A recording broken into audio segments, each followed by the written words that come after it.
It is the last day of summer and a beautiful day in southern Alberta as the Calgary Stampeders play host to the Toronto Argonauts in a rematch of last year's Grey Cup game and an earlier contest in Toronto, where the Stampeders scored a decisive victory at the 10-yard line. We're underway in Calgary on this Saturday afternoon. Taylor up across the 25, sits out of bounds.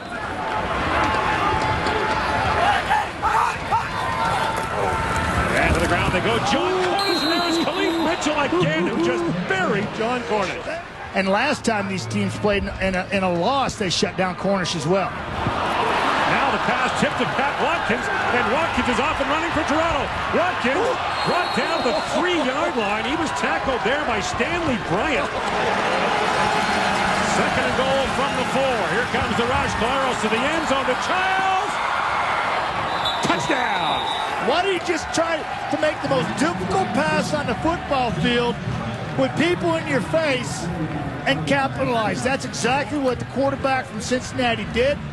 He threw a field side corner to his go-to man in the back of the end zone and throws a strike. Out across the 50 to the 52-yard line and a pickup of 18 yards for Cornish. Ripping off another 10-yard plus run. He's only second to the outstanding running back in Saskatchewan. Cornish showing you that he can exploit a defense in a heartbeat. You give him a little bit of room, and he had a ton of it right there.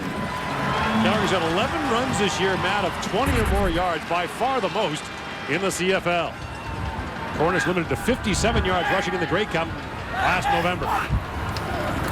On first down, Glenn throws, and the pass is caught by Brad Sinopoli into Toronto territory and down to the 51-yard line for a gain of 9. It's Calgary's version of John Childs, a converted quarterback to receiver position. Nice job of just a possession catch there.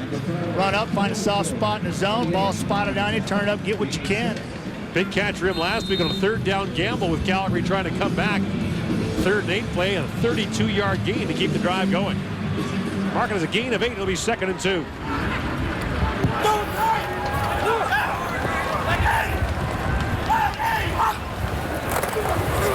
And the give goes to Cornish, and Cornish ahead for about a yard. John Cornish made a comment this week about Argo defensive coordinator Chris Jones. They were together here in Calgary for a time and said that he doesn't feel like Jones respects him or the Argos, and felt like some of the things that were said in the field last year indicate they think he might be a soft player.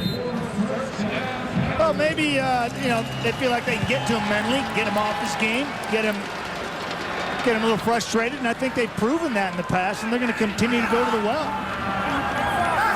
He has taken a couple of 15-yard objectionable conduct penalties the last couple of weeks. Now on the play fake, Glenn throws underneath to Jabari Arthur. Arthur dives across the 40-yard line. They'll mark him out there for a gain of 8. And Jabari Arthur, you know, Nick Lewis has been down now a couple of weeks, and he's on crutches, continues to get his rehab done on his ankle, but he's out at practice, and he's become like another coach on this Calgary staff, and he really helped this young man out, Jabari Arthur, with his responsibilities of trying to fill Nick's shoes. And Nick has really stayed engaged. And to all the young football players out there that are working through injury, that's what you have to do, fight through it and stay mentally involved with your football team. Bad snap, and Bo Levi Mitchell in the short yardage play gets thrown hard to the ground by Alonzo Lawrence, and instead of 3rd and short, it'll be 3rd and long. And now Huffnagel with a decision to make. Try a field goal of 52 yards with the wind at the back, or punt it. You don't anticipate that happening in really a situation advantage offense. And got a tough snap, ball's put on the ground. Now you're kicking a really long field goal. And I saw Renee before the ball game really having to hook this bad boy from right to left here, because that's the way the wind is pushing the football.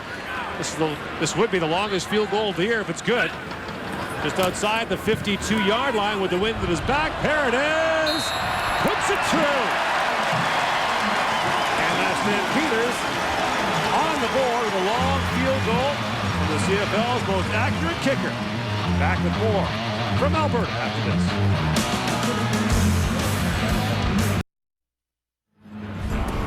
Last week in Regina, a miserable first half for Zach Collaros, but then 19 fourth-quarter points As he led the Argos back in a tough place to play, they won 31-29.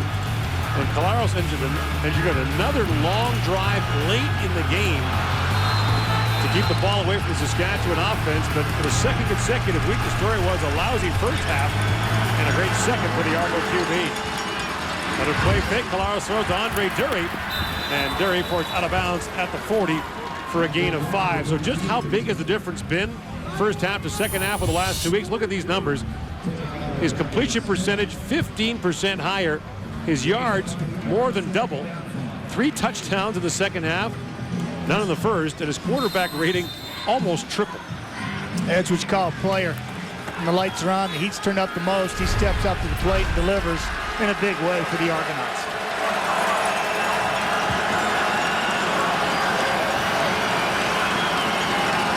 Now on second down, into the rush, the ball comes free as he was hit by Juwan Simpson. And the Stampeders recover the football at the 27-yard line. The question will be what's an attempted forward pass by Collaros. The officials are talking about it. And Scott Milanovic has the challenge flag in his hand. Yeah, Juwan Simpson is actually lined up right here over the left guard. And he's going to come in almost scot-free as Joe Appel just moves to his right and just doesn't pick him up. Now, was he in the throwing motion, Matt? It's tough to see there. Sir Vincent steps in the way of us on that angle. And Milanovic elects not to challenge. First down, Calgary at the 27. Play fake to Cornish. Glenn with lots of time. Throws, and the pass is dropped by newcomer Ulrich Arnott, making his CFL debut today. Take a couple more looks at the last play. Juwan Simpson making his presence felt.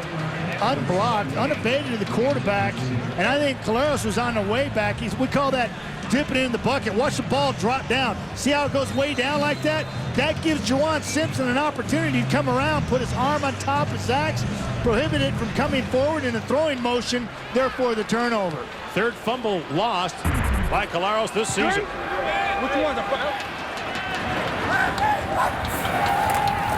Now on second and long, Glenn puts it underneath the corners. John Cornish inside the 20, inside the 15 level. Calgary first down in a gain of 12.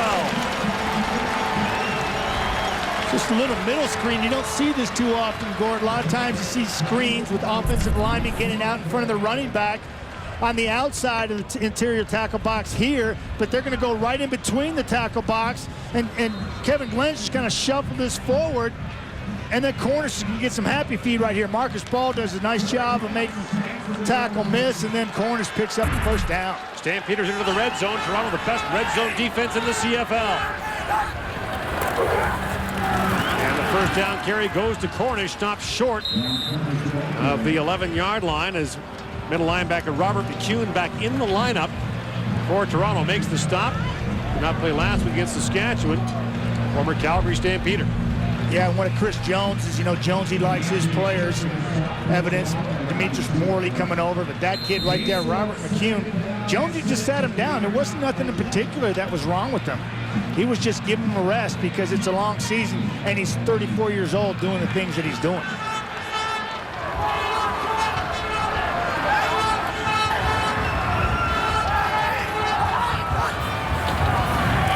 Now on second down, Glenn to the end zone, Jabari Arthur, touchdown! And Arthur with his first touchdown reception of the season, and the Stampeders have taken the lead.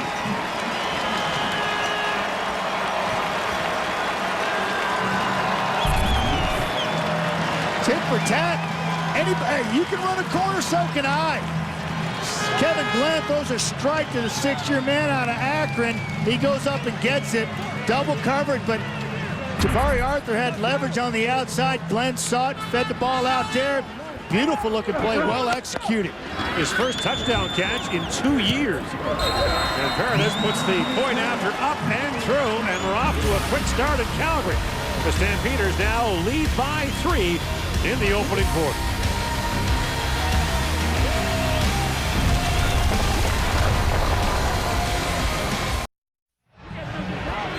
Jabari Jabari Arthur hadn't caught a touchdown pass since midway through the 2011 season, in the regular season, that is. But the go-to man goes to the end zone. Yeah, he's on the inside right here, and he's not going to get a jam here, which gives him the opportunity to run the corner route and have leverage with the safety. Black coming over the top, and now he's in a no man's land. Ball spot on the outside. Kevin Glenn gets it there on time. Hey, evidently. Happy birthday, Nathaniel, baby. I'm bringing the ball back for you. Talked to Jabari before the game. He was hoping for good things, and I think he feels really confident with the tutelage of Nick Lewis playing like it. Trent Guy from the 10-yard line back in the Argo lineup and pushed down to the 26. As hustling down the field was Cordero Law, who doesn't just sack quarterbacks for a living, just smoked a kick returner. More you can do in the Canadian Football League. You're asked to do a lot oftentimes. Jack of all trades. It's exactly the type of football game I'd expect between these two first-place teams. Getting after it, trading blow for blow. First touchdown drive of the game traveled 3 yards for the Argos. Now they're in their own 27. And Jarius Norwood, the first down carry in Norwood. Out to about the 33-yard line. And Norwood, in a key situation last week, came off the bench for Chad Cackert when Cackert got hurt. At one point in the game, late in the fourth quarter, Matt, 6 consecutive carries for 50 yards. And oftentimes you hear the guys calling the game, saying that, you know, it's impressive when teams can run the football when the opposition knows you have to. It's exactly what Toronto did. Hats off to the big boys up front. But Jarius Norwood, Mississippi State product, getting it done. Now on second down, Collaros throws the wide side of the field. Andre Drury with the catch and a first down. Forced out of bounds by Keon Raymond, a gain of 6. Yeah, he caught that behind the line of scrimmage. Probably picked up another 8 yards. Why? Because he's the best yard after catch receiver player in the league with 488 coming into today's ball game. He's got leverage on Keon Raymond, takes it up from around a 6 or 7. That's invaluable right there, turning second downs into first downs.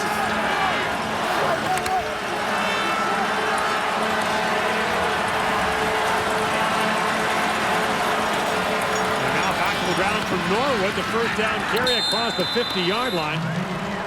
And a host of Calgary Stampeders jumped up to make the tackle, including Jamar Wall from the defensive backfield, and middle linebacker Juwan Simpson. Been pretty impressive with the Toronto Argonauts being able to plug and play running backs in their backfield. And this guy's no exception, Jarius Norwood. Chad Cackert out again after that hit from Tyron Brackenridge last week, and Brackenridge was fined this week for that hit to Cackert's head.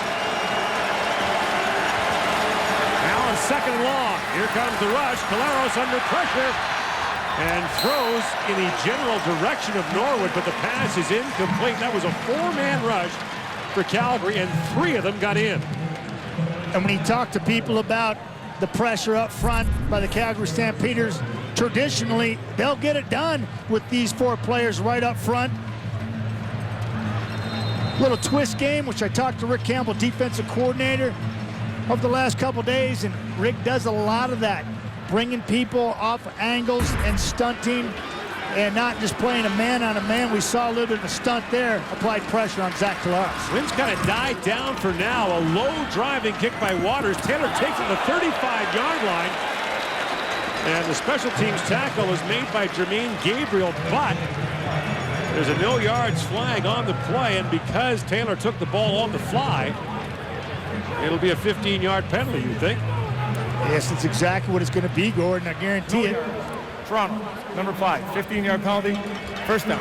Mark Gillum, special teams coordinator for the Stampeders, will take that every time if Larry Taylor, in the conditions like today with the breeze and the winds gusting like you talked about, if you can catch the ball on the fly, you're going to save yourself a lot of field position and cause those opportunities there for no yards. Big play by Larry Taylor, although he didn't have to return the ball, but 2 yards.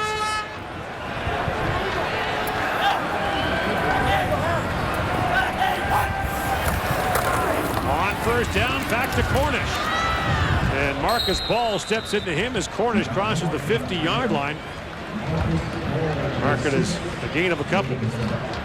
Cornish didn't play in the first matchup this year in Toronto.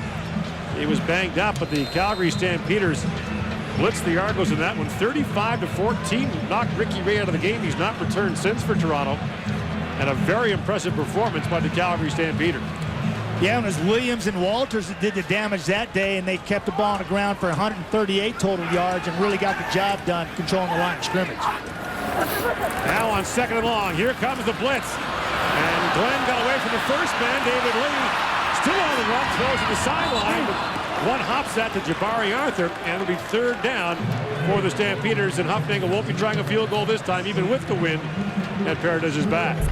And Kevin Glenn talked about having his mobility back for this reason alone. He won't be able to do this and get away from David Lee, who had a beat on him, step up and elude the rush, end the loss. Good idea, he threw that one away. He's frustrated, but he's glad to have that mobility back. And now Rob Maver on to punt, averaging over 45 yards a kick so far this season. Now the wind's kicked up again behind him. Pretty nice pass last week as well. And drives Guy all the way back to the goal line, but the ball went out in the end zone. A single point for Calgary, but not what Maver was looking for. This week in the CFL wraps up tomorrow as the Saskatchewan Roughriders take on the BC Lions in Regina. G. Roy Simon, by the way, will face his former team for the first time in that game, getting a lot of attention this week. Travis Lulay out of the BC lineup. Lots to watch there, and the Calgary Stampeders will be watching that game closely to see who's making a move on them. And by the way, earlier today, the Hamilton Ticats with a win in the touchdown Atlantic game against the Montreal Alouettes, and Hamilton suddenly breathing down Toronto's neck for first place in the East.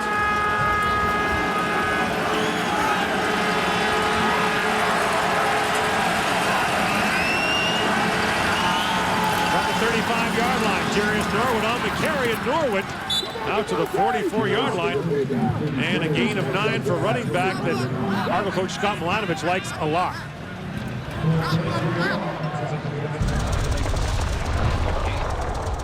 I thought he was outstanding and much needed, really. I mean, coming off the bench even, he wasn't the starter for that week, but a guy that hasn't been with us for too long to be prepared, not getting any reps during the week, but getting himself prepared in case something happened to CAC. He could step in and do his job, and we all felt like he did more than that. He's been a great addition to our team. On the last week, 12 carries for 73 yards, a lot of the damage done in the second half. Now 2nd and short, Calero stays in and crosses the 45-yard line, should have a Toronto first down. Ricky Ray is on the road with the Argonauts. They will actually stay in Alberta after this game. They'll remain here in Calgary until Thursday, then head to Edmonton for that game against the Eskimos. So Ricky Ray once again on the road with the team to provide some moral support and maybe some tactical guidance for Caleros. Yeah, and on the road like they are, why not? He's a coach on the field. The guy been there, done that. Teach these young quarterbacks a lot just how to handle themselves away from the game, let alone between the lines. Will be the final play of the quarter. Caleros throws, and the pass is caught by Spencer Watt. Now to mark him down to the 51-yard line for a gain of 5. So a brisk opening quarter comes to an end. The Stampeders and Argos both take advantage of turnovers. Calgary leads by 4 after the opening 15. Back in Calgary, the numbers after the opening quarter, not a lot of offense, but at the bottom of that screen is a 1 turnover for each team, resulting in 7 points. And Matt, very reminiscent of last year's Grey Cup game when really turnovers decided the contest. Absolutely, and both these teams are evenly matched, and I think it's a true testament. They're either both tops in their divisions right now at 7-4, 9-2. Is they take care of the football and they capitalize on turnovers. We saw Zach Caleros capitalize on the Patrick Watkins pick, good field position, and all aspects of this football game have played out. With special teams play, solid. With Paredes making a long field goal, the win at his back. We see good, solid special teams play, solid defense and turnovers, and offense is capitalizing. Hard to remember a time when a team played 4 consecutive road games in football. Yeah, it's a beast. It's a grind. It's off to a tremendous start, going 2-0 so far. Now on 2nd down from the 51-yard line, the pass for Dontrell Inman is dropped, and the Argos will have to punt. And although Caleros got a lot of the heat for the poor first half last week, there were also a lot of penalties for the Argos and miscues. Yeah, and it's tough for a young quarterback to overcome those things, but he seems to find his way and settle down in those pressure moments, which we've talked about, and find a way to get it done. And when he settles down, it seems like he's so relaxed and then lets the game come to him, and he just makes plays. Whoa, what a kick by Swayze Waters. He hammered that over the head of Larry Taylor. And the Argos will get one of their own. That's a 80-yard punt when it's all said and done. So here's what's happened so far in the opening quarter. Tip ball on McCune. Patrick Watkins thinks he's got a walk-in. Capitalized right here. Nice corner route by Childs. Caleros finds him. Turnover here created by Juwan Simpson. Nice stun up front. Puts it in the end zone. Jabari Arthur from Kevin Glenn spotting the ball out there, feeding it where nobody's at. Big slot making a nice play. Defense helping their offenses out in a field position style game. Let's go, let's go, let's go. But aside from the 2 scores off turnovers, not much to show for the 2 offenses so far. Now tossed to Cornish. And Cornish ran headlong into Robert McCune, the aptly nicknamed Hammer. Looks like they actually had Anthony Parker coming out the outside of John Cornish for a possible option off the edge off of that handoff, which seems fairly convoluted and intricate, but it didn't work out too well for him. Brought back the single wing. Procedure, no end, Calgary. That penalty's declined, 2nd down. And a game like this, which seems very choppy in the first quarter, and certainly defense laden, it's important for a veteran quarterback like Kevin Glenn, and certainly a young quarterback like Zach Caleros, to let the game come to them and not force the issue. We've seen both of these quarterbacks throw the football away on several occasions now playing field position. They know how important that is. Play fake to Cornish. And toss to the other side, and Anthony Parker has the catch, but well short of a first down on a gain of 6. And so the Stampeders will be forced to punt in the opening stages of the second quarter. Calgary's won 4 in a row last week, down 22-16 in the fourth quarter against Hamilton. Came back to win that football game 26-22. Well, the Ticats might take a different view of it. Yeah, they felt like they might have given that one away, but I think the Stampeders felt like they took advantage of mistakes and created them. That was a well-played football game all around. Guy back to receive the kick, and a good punt into the wind by Maver. Guy from the 20-yard line goes vaulting up across the 35 as he was tripped up by Rob Cote. And Guy injured on the play, just back in this week. And kick returns have been a problem for the Argos since Chad Owens went out.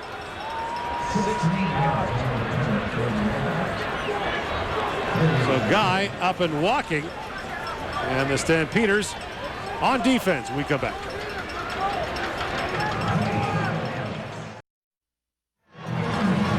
Ricky Ray was having an outstanding season, maybe a most outstanding player type of season. We got hurt against Calgary in late August, sacked by Charleston Hughes and injured his shoulder. Likely not back until mid-October at the earliest.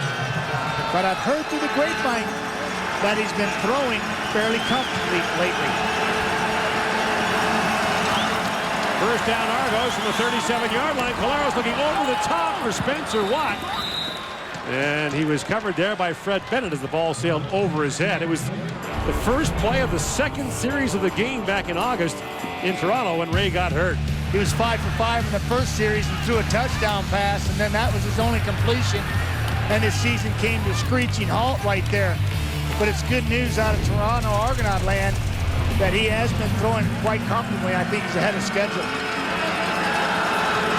His completion percentage was 78%. That's insane.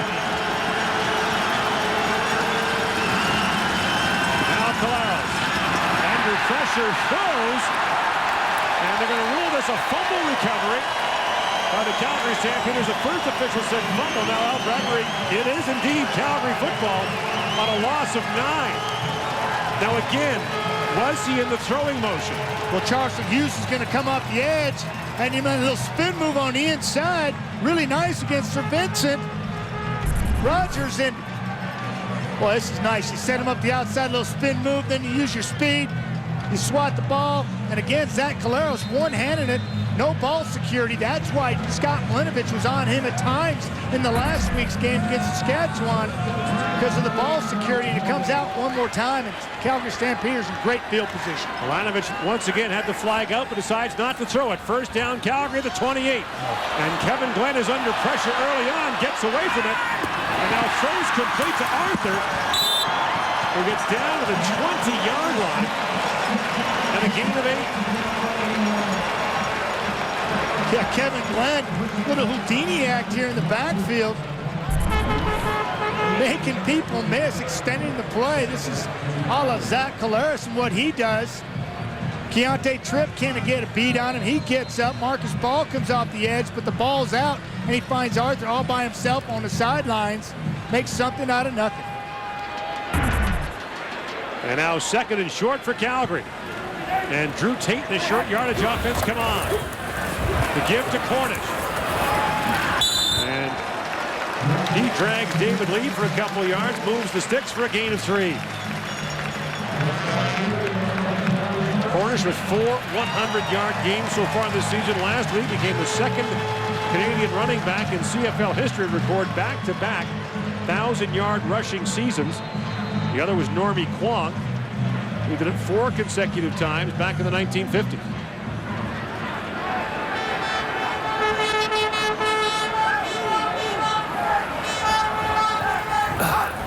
First down for the 17-yard line. Flags are down. The ball is out.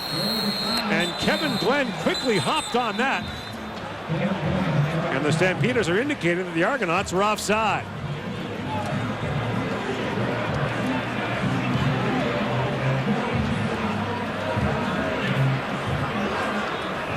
Offside.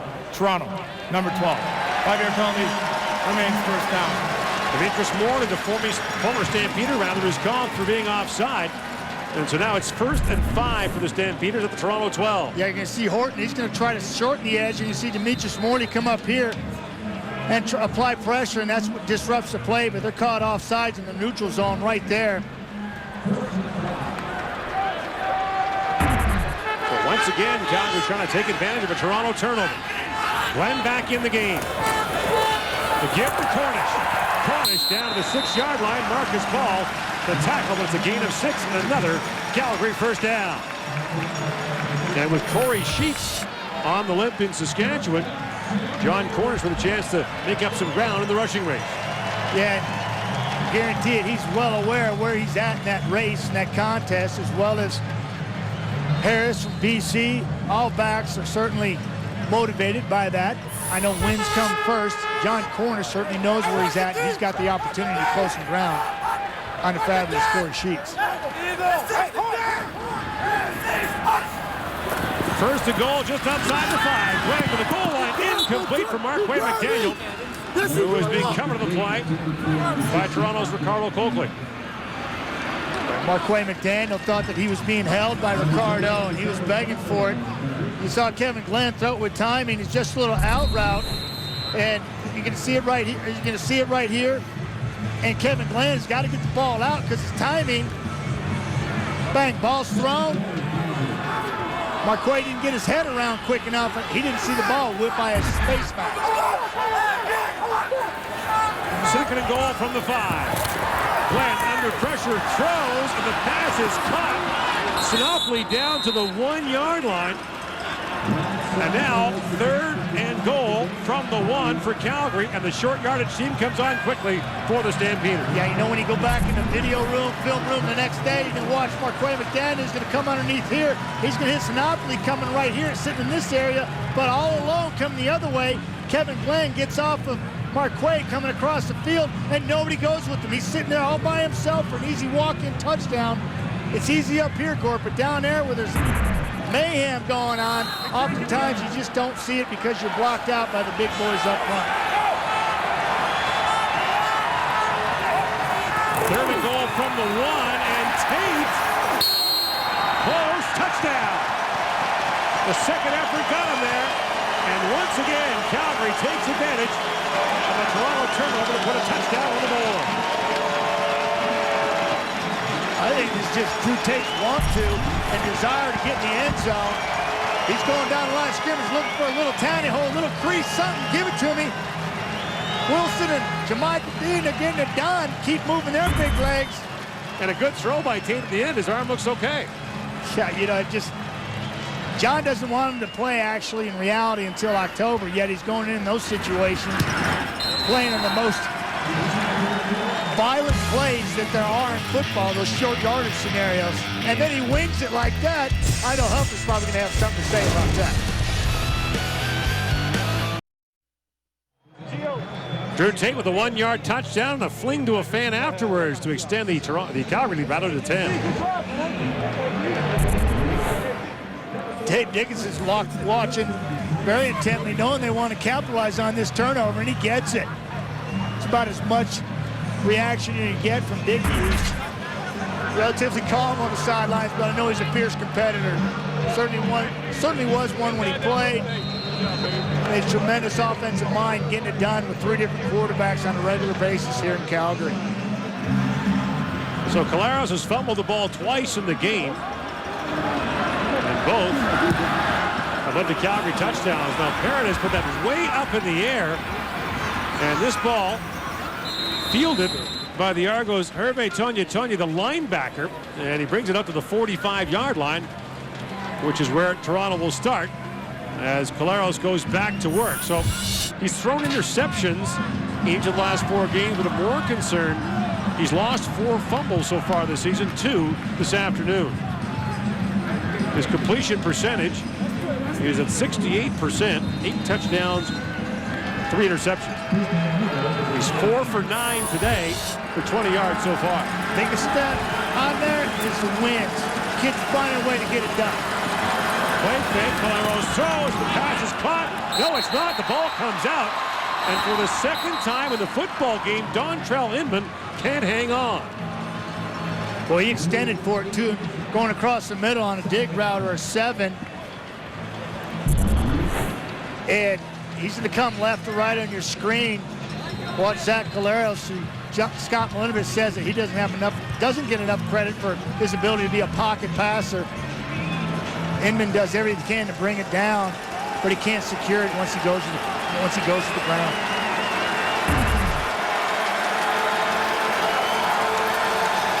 Second down from the 45-yard line. Collaros fires again, and this time the pass is caught by Jason Barnes, and that'll be a Toronto first down at the Calgary 49-yard line, a pickup of 16 yards. Prime example of his ability to get it done between the tackles as a pocket passer. Finding veteran receiver Jason Barnes. Zach Collaros throws a strike anticipating.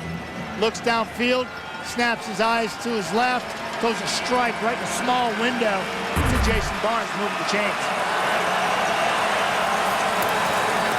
High snap and give to Andre Dury, and Dury, who will move into the running back position at times, gets inside the 45-yard line, the 43, a gain of 6. Dury has 11 carries this year. Really is the Swiss Army knife for the Toronto Argonauts. Receiver, a runner, a blocker. And the leader on that football team in many ways. During the offseason, I know he holds training sessions all the time, all around the Toronto area, players from all across the league that are in the area. He's a true leader, works his tail off every yard that he gains out there. It's good to see a young man like that have success. Second down, Collaros fires again, and Barnes has it. Down to the 31-yard line, another Toronto first down, and a pickup of 12. It was Barnes who caught that early touchdown pass from Ricky Ray in the last meeting, but then when Ray went out, it was a pretty quiet night for number 81 after that. And just one-on-one, push him up, get him out of his back pedal, put the fear of the deep ball into him, which you know Barnes can do. Set out, ball thrown with timing and accuracy, move the chains. He hasn't caught a touchdown pass since he got that one from Ray on August 23rd. First down, Toronto from the 31-yard line. Play fake, swing it out. And Jarius Norwood has room to run. Norwood still going, tiptoeing up the sideline. and finally bounced out of bounds by Cordero Law at the 2-yard line, a gain of 29 yards. We saw Andre Dury run for 6 yards earlier in this drive. We talked about him. Well, this is the extension off of it. They faked to Andre Dury in the middle. Right here, you can see Dury to Collaros' right, and then you see Jarius Norwood come out of the backfield, and that's an extension. You get a defense balanced up, and you use both aspects of the play. You get him going one way, and you slip a guy out the other way, capitalize on it. Well executed, well designed. Scott Milinovich, Marcus Brady, offensive coordinator, getting it done. First and goal from the 2. Collaros, little shovel pass underneath, and it's a touchdown to Andre Dury. They got him all over the field now. They don't know which way's coming. A lot of hands on the hips right now for the Calgary Stampeders after that drive, because that was out, well executed. Great X's and O's. Nice job of the boys on the field getting it up. Look at that. They flatten out the defense there. You can see all the offensive linemen in the splits. A little shovel pass underneath, misdirection. Jerron Mayo, who's probably the fastest defender on the Stampeders field, can't run with Dury and get to the corner. He's in the end zone. And Dury has his first touchdown since week 3 against Saskatchewan. He's been productive everywhere but the end zone. That is, by the way, a touchdown catch on the shovel pass by Collaros. And now flags fly before the point after can be attempted.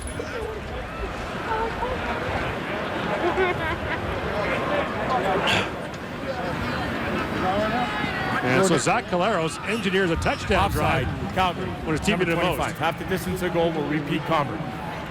6 plays, 65 yards. The Argos traveled on that drive. That's the stuff we usually see from Zach Collaros in the fourth quarter. Maybe he came to the stadium earlier today. Worked out with Robert McKeown, got a game in before the game started.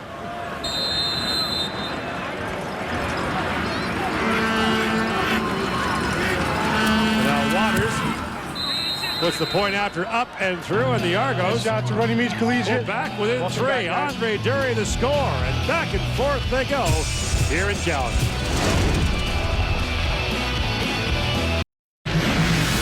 Andre Dury, this is his package, basically his drive. Well executed up front. Give it to him for 6 yards, and you saw the back go the other way. Now you fake it to him. There goes the back.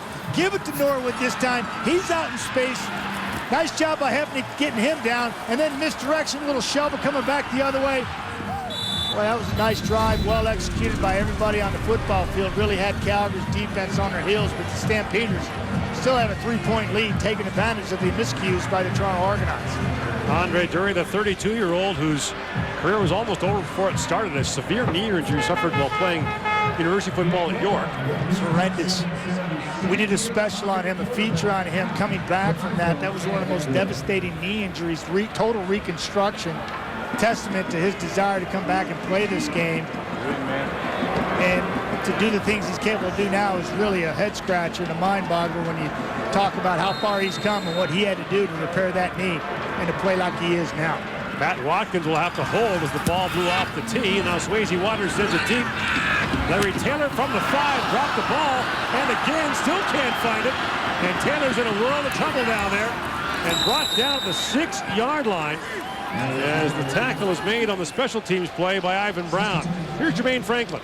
Gord, the Stampeders have a 10-game home winning streak, and I asked Kevin Glenn what the secret to their success at McMahon Stadium was, and he simply said they have the mentality that it is their house. If someone were to come in to their house and try and take something that's theirs, they'd fight tooth and nail to stop them from doing it. That's their mentality. Wins are the most precious thing here at McMahon Stadium. And by the way, the last team that did steal a win out of this stadium was the Double Blue Argonauts last year.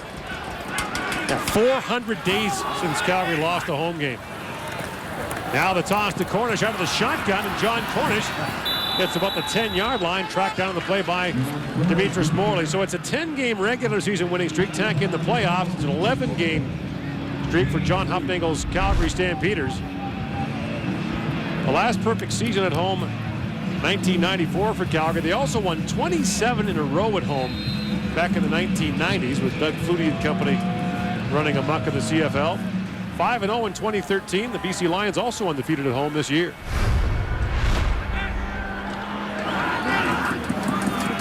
On second down, here comes the rush. The screen pass underneath, well executed. And Mark McDaniel, room to run, still going up to the 28-yard line. And a pickup of 18 yards and a Calgary first down. So let's take you back the 27-game winning streak in 1995. Who finally ended it?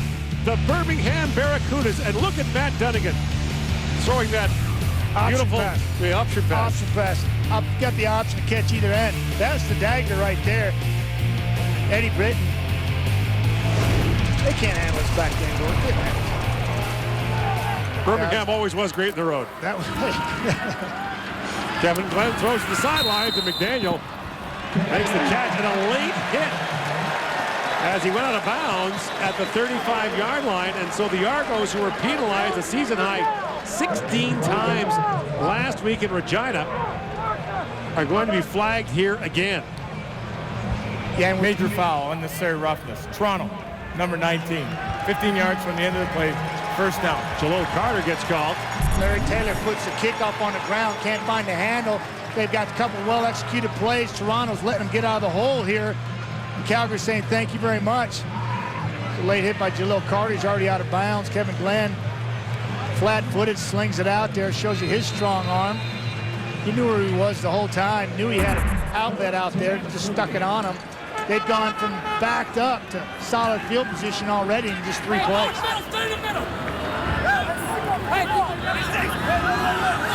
Fullback Tim St. Pierre's lined up all alone on the sidelines, but Kevin Glenn's in all kinds of trouble. Throws complete. Arthur's got it, and Marcus Ball pushes him out of bounds. How did Kevin Glenn complete that? I'm not sure. I think he's probably asking himself the same question. Look, he's going, what just happened? I tell you, he's got all kinds of heat in the kitchen right here. Off the edge first, coming this way. I think he's coming out of your picture. Yeah, it is. Jalil Carter coming off the edge, and then you've got, I believe it's Brown coming off the edge. He just gets small in a hurry, Kevin Glenn does, and then finds Jabari. That's crazy. Second and short, Drew Tate's back in. And nothing doing there as the Argos' Robert McEwen leads the rush. And Cornish on the carry loses a couple. I'm talking about Calgary had everything going, including the incredible play by Kevin Glenn, Houdini in there with the pressure. And then on a second down run, looks like their line of scrimmage was just flip-flopped by the D-line. Calgary just stymied their own offense there. The drive that began at the Calgary 7 stalls, and the Stampeders lead by 3 as we reach the 3-minute warning.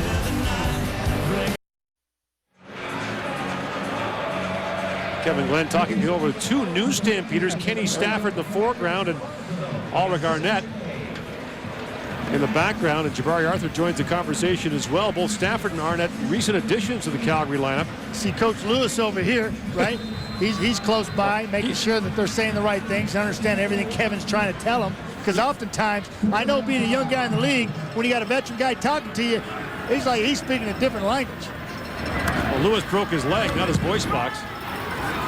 Maver, a low bouncing kick. Guy has it go by him and down inside the 10-yard line. And Guy's in all kinds of trouble now. He goes backwards and dropped at the 1. And this is shades of last week, when the Argonauts had all kinds of problems with penalties and going backwards on kick returns. It's a net 56-yard punt as Rob Cote comes down to make the tackle. Just catch the ball in the air. We don't care about the returns. Ball hits the ground, starts going the other way. Good things are not going to happen. Rob Cote does it all for the Stampeders. Just a mental lapse there by Trent Guy, putting his young quarterback in offense in a tough spot. There's special teams coordinator Michael O'Shea. And in the foreground, Jason Moss. So now, first down Argos from just outside their 1. And Caleros up until he has a man wide open. It's Norwood, and Jarius Norwood up to the 28-yard line, and a gain of 27 yards on first down. I saw that just formation alone before the ball was snapped. It was really nice setup by the Toronto Argonauts and outflanked the edge. You going to watch this man creep up here. He's going to take the first guy out, and then Jarius is going to go right out here, and nobody's basically on him. There's the first man through. He gets the attention in the corner. Now Jarius gets the edge. Ball's put. It's a little late. Otherwise, Jarius is still running. Again on first down. Here comes the blitz, but he gets it away. Dury with the catch. And Andre Dury at full speed goes out of bounds just inside the 40-yard line, a gain of 12, and another Toronto first down. Oh, man.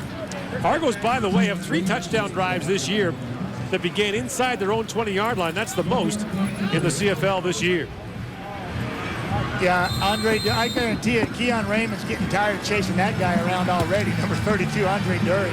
And Keon's one of the fastest guys in the field, and Andre Dury's outflanking him on a regular basis.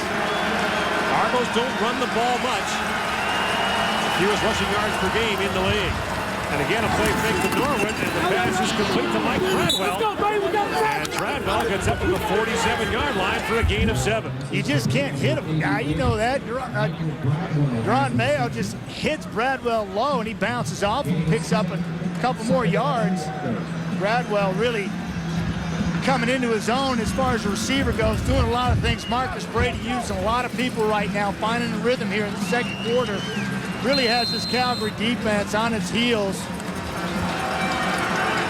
Doing a nice job mixing it up in the process. Now second and short.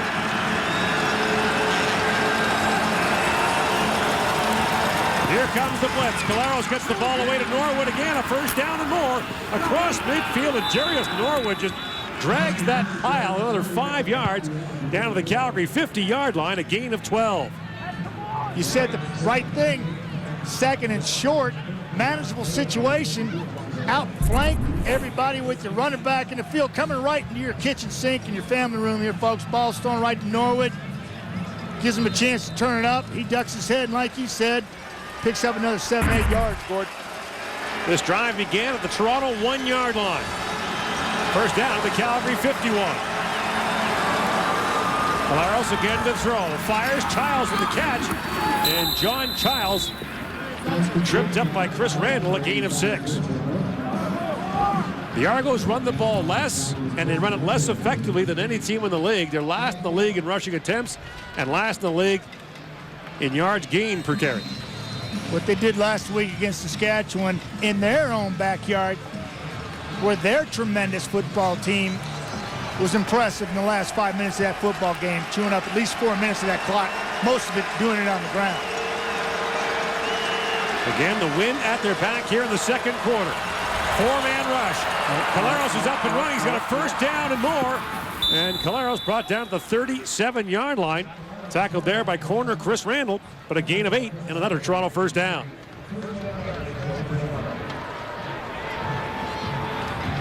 And Caleros is the Argos' leading rusher this season.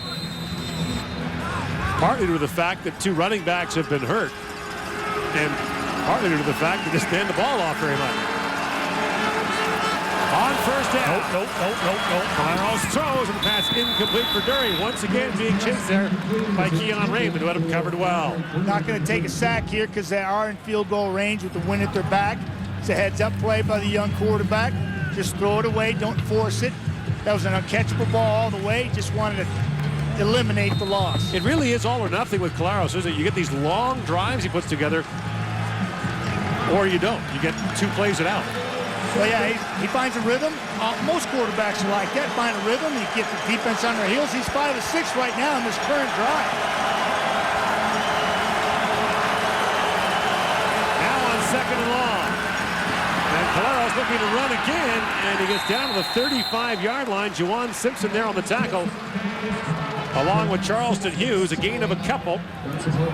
And so Swayze Waters will come on to try a 42-yard field goal. Even on that play, when Caleros pulled it down, I could see the light go on and saying, I'm getting this to the middle of the field. I'm getting as much as I can and setting it up for my kicker and put it right in the middle of the field. Heads-up play by the young quarterback.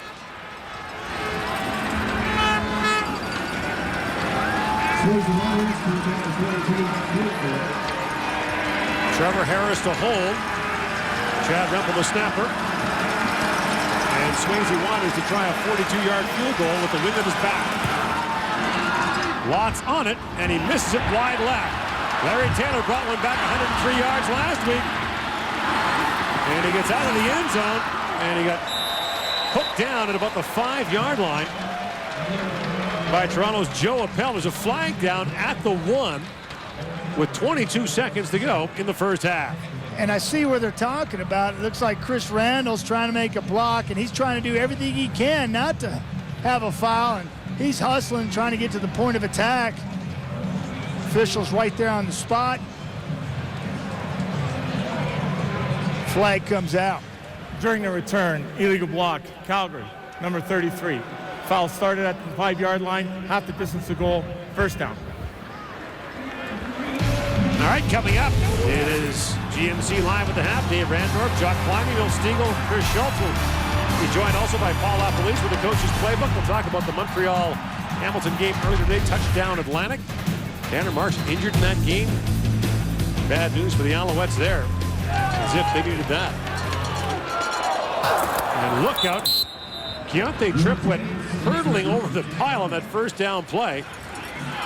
And John Cornish picks up about 4. That was Drew Tate on a quarterback sneak, and they got him in there in short yardage situations because he is listed as the number 2 quarterback. We saw him score a touchdown early, and he just quick snapped it there and caught the Toronto Argonaut defense on his heels and picked up a good 5 yards, getting themselves out of their own end zone, and just going to kill the clock here and take it to the house.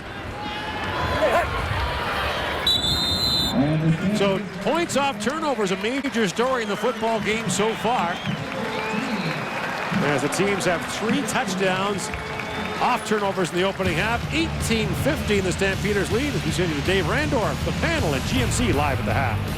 Thanks a lot, Gord, along with Paul LaPolice. GMC Coaches Playbook time. 2 teams that are known for playing very close games, and we got one right here. Lapo, I want to talk about how this game started. This was a man's game. Yeah. And when it started, and leading the charge was Khalif Mitchell. Tell us what he was doing and what the Stamps did to kind of slow him down. It was quite a charge, right? Oh, a couple goodness. of bull rush. He did some things. I've been watching the D-line all game after I saw this first series film. Take a look at Khalif Mitchell here. I got him highlighted here. He splits a double team and just blows up John Cornish to start the game. Let's see what's happening right here. If you watch the guard and the tackle, they're going to double to the linebacker. You always coach your down line and stay on the double team as long as possible. And they don't do that. He gets thrown out of the way. Okay, you talk about that getting thrown out of the gym. The next one, it's a pass protection here. Now he ends up moving the center and getting great position, and watch him just use his left hand, just throw the center out of the way, come down on Kevin Glenn for a sack. Look what Calgary does. He's gotten good pressure. The next series, they come out. I love the call here. They run the middle screen. Khalif Mitchell, again, does a great burst. They do the quick screen in the middle of the field to slow him down. Now, Swayze Waters, this guy had a big field goal miss last week. They got away with it and beat the Riders. That one at the end of the second quarter does not help. But as far as you're concerned, it is huge to have Waters back. How big? Yeah, the first thing that you got to talk about is you're using an American to play kicker for you. So you have to take probably one of your, he's probably your DI. You're taking one of your DIs off. That's real important to understand. But what is he giving them? I know he's missed the field goals, 51 average on 3 punts. His kickoffs have gone 70 yards. Both last 2 kicks went down to the 5-yard line. And as a defensive player, you love that from your kicker. Paul LaPolice in the GMC Coaches Playbook. As Gord Miller was just mentioning, 2 touchdowns off of turnovers for the Calgary Stampeders. Charleston Hughes, who's having a whale of a season, front and center on that one.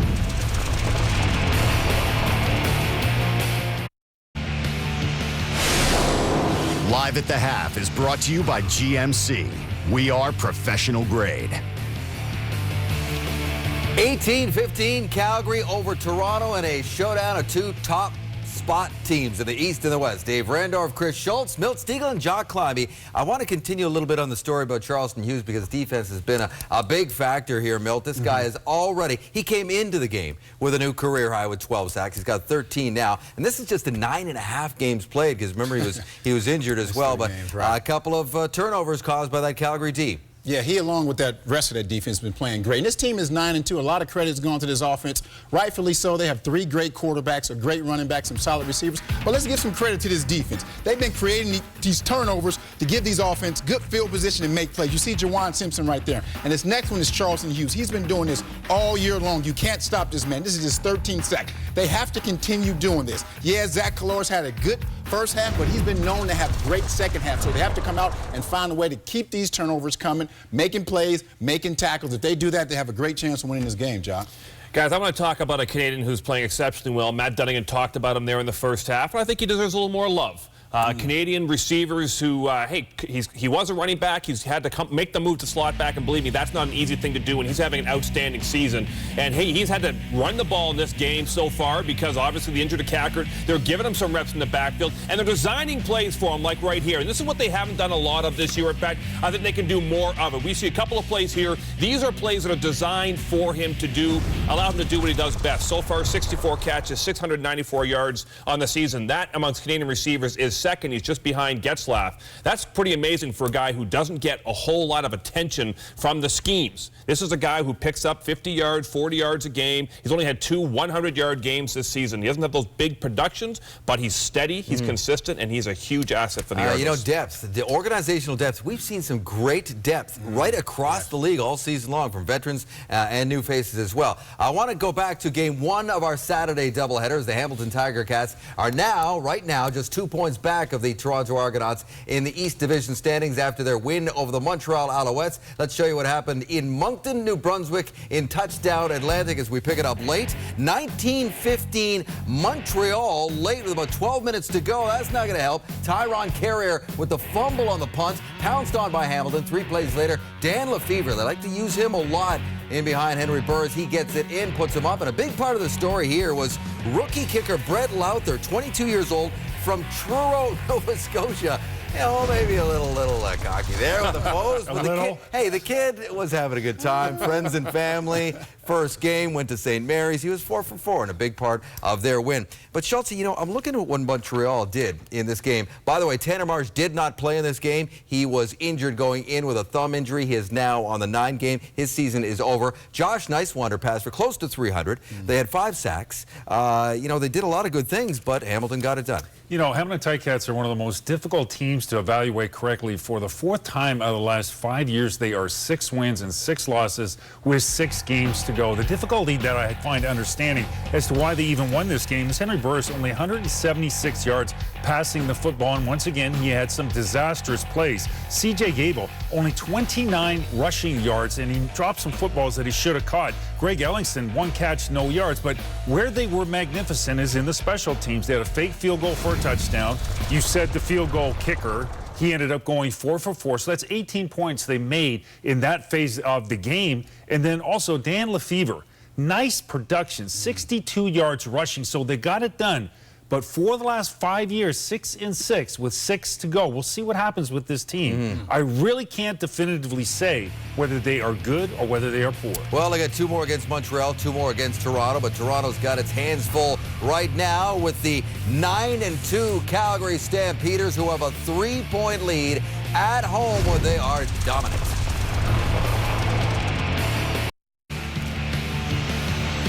Welcome back. Here are your halftime numbers. Jocko, what do you got? Nice first half of football. You know, it's interesting that Toronto's being led receiving-wise by a couple of running backs in the aforementioned Andre Dury and Jarius Norwood. Jabari Arthur is leading Calgary with 4 catches. He struggled this year, but he's looking much better in Nick Lewis's spot. In the middle of that Calgary defense, Jawan Simpson's always a factor, and he just spoke with Jermaine Franklin.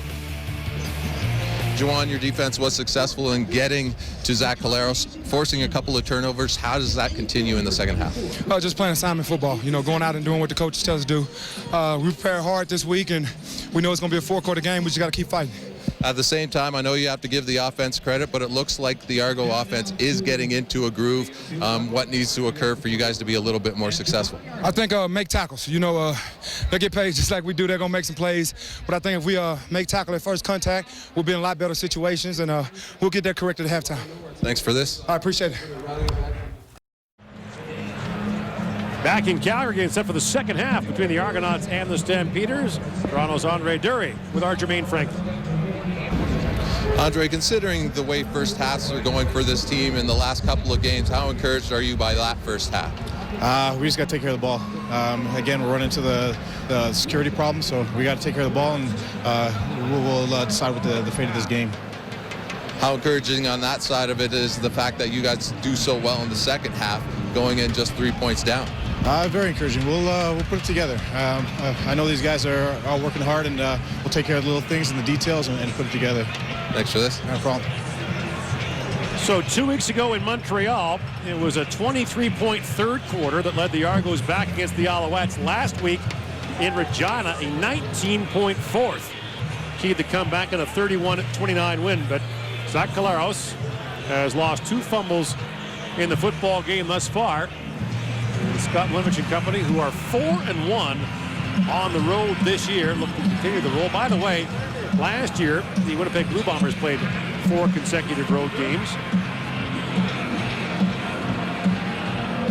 And the Argos are doing that this season. They'll stay here in southern Alberta until Thursday, then bus up to Edmonton and complete the 4-game road swing against the Eskimos. Argos had the choice here in the second half. They've elected to take the win in the fourth quarter, so Calgary will take the ball to start the third quarter. And the wind really backs that kick up as Taylor takes it at the 20-yard line. And Taylor gets to the outside. He's got Jalil Carter to beat. And Larry Taylor out to the 54-yard line, a return of 34 yards. But Kevin Glenn, who did throw an interception in that first half, is first in over 120 attempts. 10 for 15, a touchdown in that pick. First interception and well over 120 some odd passes for Kevin Glenn. Jabari Arthur stepped up, ran a really nice corner route there, capitalizing on another turnover. John Cornish held in check basically in the first half by the Toronto Argonaut defense. And on first down, the play fake to Cornish, and they swing it out to Ulrich Arnett, who's got his first CFL catch. And he gets pushed out of bounds at the 53-yard line. The man from Belle Glade, Florida, who's been on the radar for a while for Calgary, brought in the last couple of weeks. He and Kenny Stafford, who was a cut of the Montreal Alouettes in training camp, are both in the offensive lineup for Calgary this week. By the way, only Markway McDaniel and tackle Stanley Bryant have started every game this year in the offense for Calgary. They're the only 2 to play every game on offense for the Stampeders.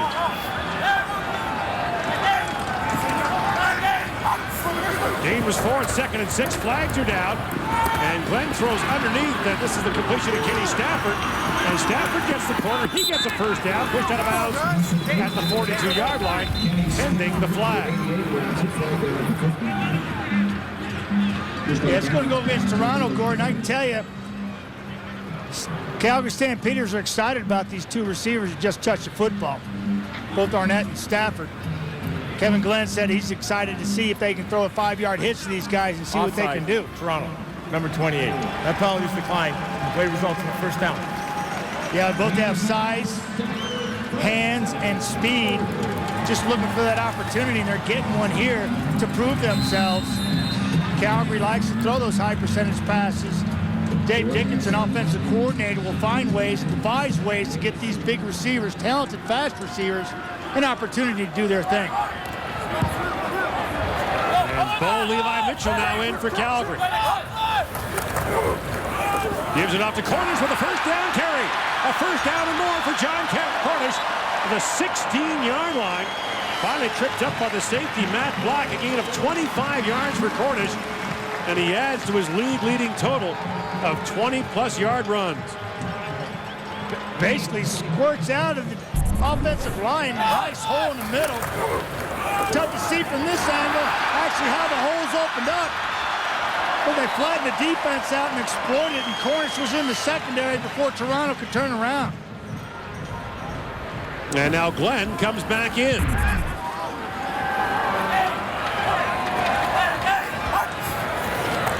On first down, Glenn is a man wide open. Markway McDaniel, touchdown!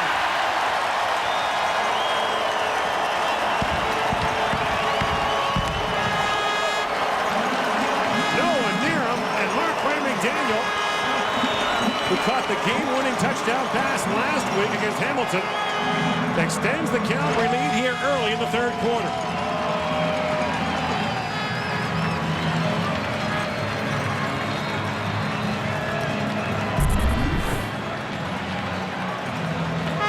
Yeah, great protection allows Kevin Glenn to do his thing. Veteran finding it, seeing it.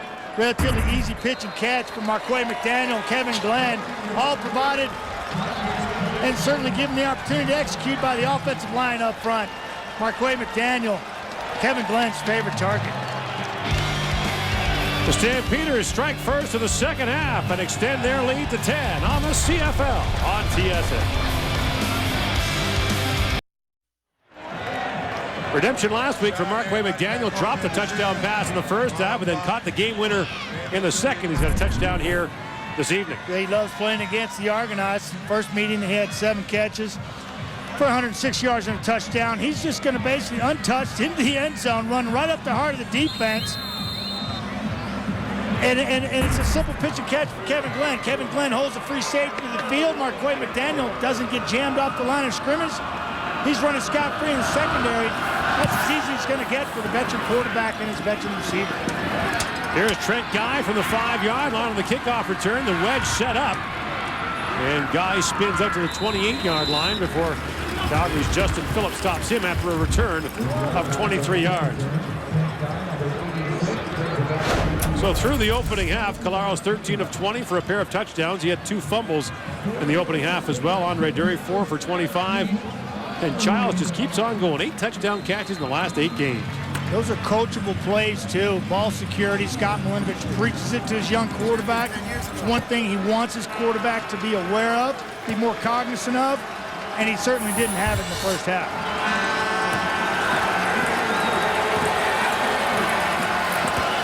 On first down, flushed out, and that pass was in the hands momentarily of Andre Dury until Keon Raymond lowered the boom on him and popped it out. You know, that felt good for Keon Raymond, finally catching up and getting a piece of Andre Dury as opposed to forcing him out of bounds after he's out-leveraged him in a passing scheme. Dury's a check down for Zach Colaros here, and he takes all of what Keon Raymond's got to give.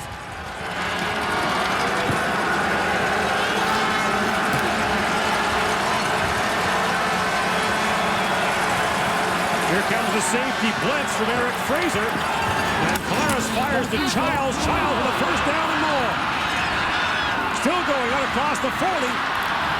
And Childs across midfield. And the speedster finally flushed out of bounds at the Calgary 48-yard line. A 34-yard pass and run play to John Childs. Yeah, different look. They're going to bring 2 players down from deep in the field and then drop one back. Got one-on-one with Childs on Smith. Brandon Smith on the edge. Catches a curl, breaks a tackle. You heard Juwan Simpson at halftime say they got to be better on first contact. They're going to correct that at halftime. Well, they didn't get it done there, and John Childs makes him pay the price.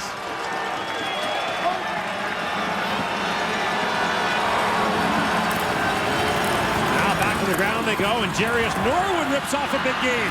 Norwood down to the 28-yard line. Finally tackled there by the safety, Eric Fraser. And the gain is 19. Likeable running back, Jarius Norwood, team player. Boy, just right up the middle.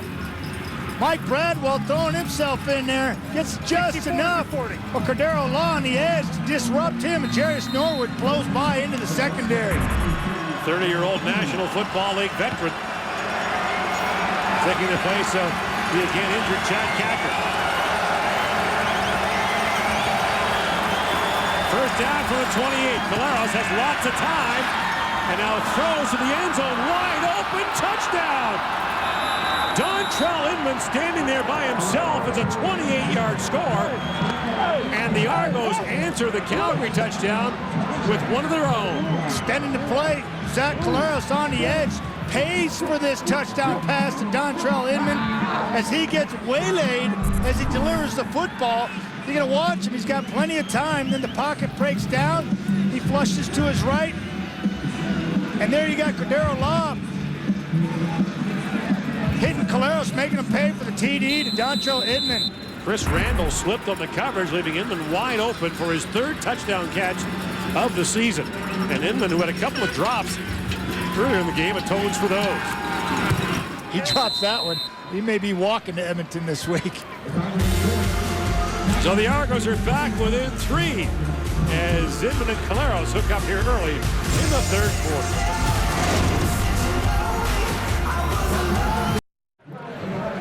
Dontrell Inman has battled injuries this season, but the man from Charleston, South Carolina, has his 3rd touchdown catch of the year. Little stun up front. They bring Cordero inside, flushes him out. Deron Mayo's out there, forcing Caleros.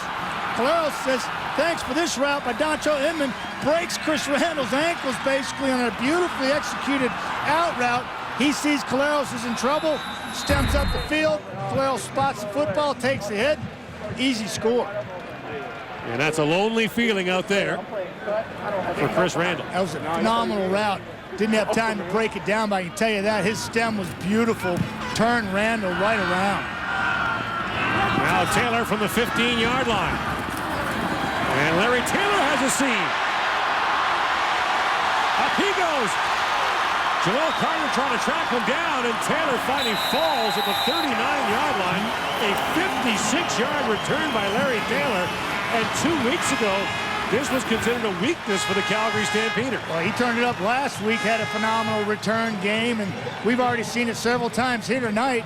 Larry Taylor by himself with help of his people out front blocking for him, flipping the field on Toronto in a hurry, putting their team back in a position to score some points. Took a missed field goal back 103 yards last week, but didn't get to the end zone. Ran out of gas. Calgary still without a kick return touchdown this season. And here's Cornish on the first down carry, and Robert McCune just grabs onto him, and he wasn't letting go.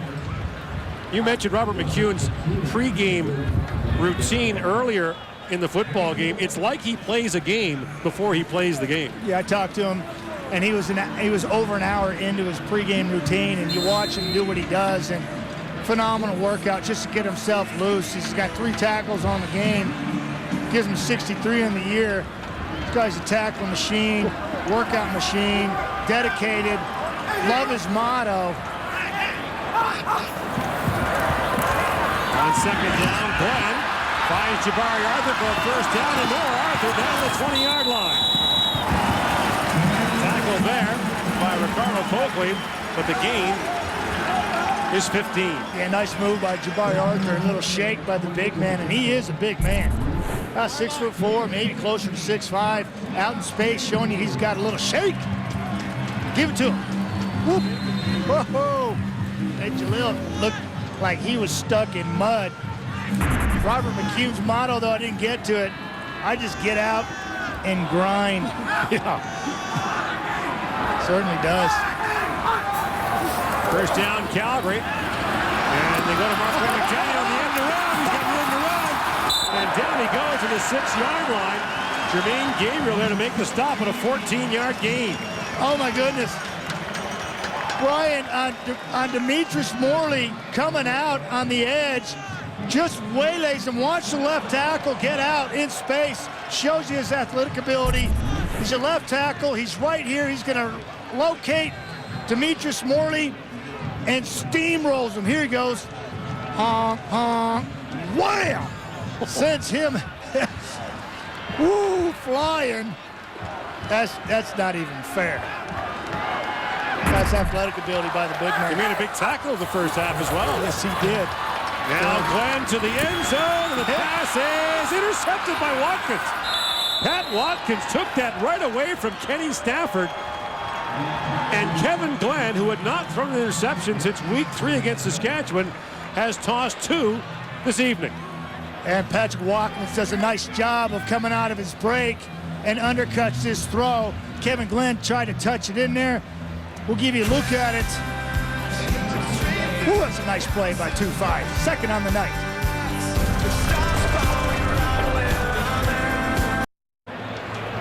Pat Watkins shaken up after the interception. Wasn't able to play in the Grey Cup game last year against Calgary due to injury. He's right here. Going to watch him come out of his break. Get a little corner route. Stafford really doesn't come back to the football aggressively. Gives Watkins a nice job. He's coming out of his break, undercuts it. Just takes it for a second on the night. 6'4" against 6'4". Great matchup. Great scheme by Calgary as well to get the ball in the end zone. Now Claros on the play fake goes to Dury, and Andre Dury brought down the play by safety Eric Fraser after a gain of 12 and a first down. We've got an injured Calgary Stampeder, DeMonte Bolden. One thing we have not seen much from the Calgary Stampeders tonight are sacks. Calgary has 3 on the game tonight so far, but consider the last 4 weeks. Calgary with 23 sacks in 4 games. Well, they're coming, and right there takes his helmet from Eric Fraser. Looks like right in the midsection, so to speak. Lower midsection. Lower midsection. And, you know, Calgary did a nice job of moving football down the field. Great scheme. We've seen it by Toronto's offense, as well as the Stampeder offense. Marcus Brady, Dave Dickinson getting it done. But, hey, give credit to Chris Jones and Rick Campbell, the 2 defensive coordinators here, finding a way to get it done. There's Rick Campbell right there. These teams are going at it, capitalizing on each other's miscues that are often forced by the opposition.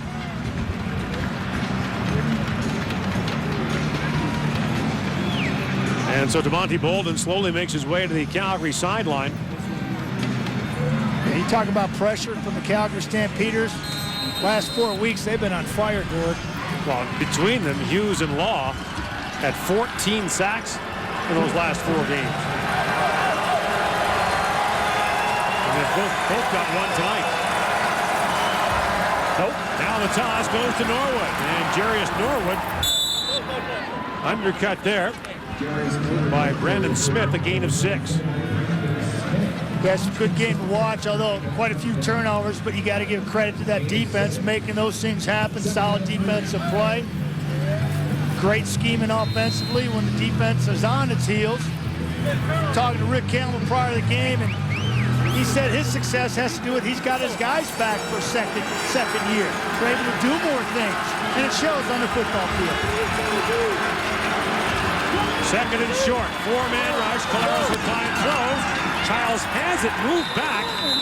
He needed the 48-yard line for a first down. And they're going to mark him at about the 47. He got a nice left-footed spot there, so the Argos will be third and less than a yard here. Well, you're going to measure it, we're going to look at it, but continuing on that defensive mentality and what they're doing. Rick Campbell talks about how he's got his guys back for 2nd year in a row, basically, on his defensive unit. They're able to do more things. Oftentimes you hear offenses talk about they got a veteran quarterback. They're able to make extensions off of plays and add on. Here, oftentimes, young quarterbacks, they have to eliminate and pare down the offensive scheme. Same defensively. If you get to keep your eyes, if you're able to keep your guys together, you're able to build on their schemes, and it really shows with what they're able to do up front. For the Calgary Stampeders applying pressure, oftentimes with just 4 on the quarterback. A lot of stunning. Then they bring a 5th into the box. Rick Campbell really starting to feel his oats, the Calgary Stampeder defensive coordinator.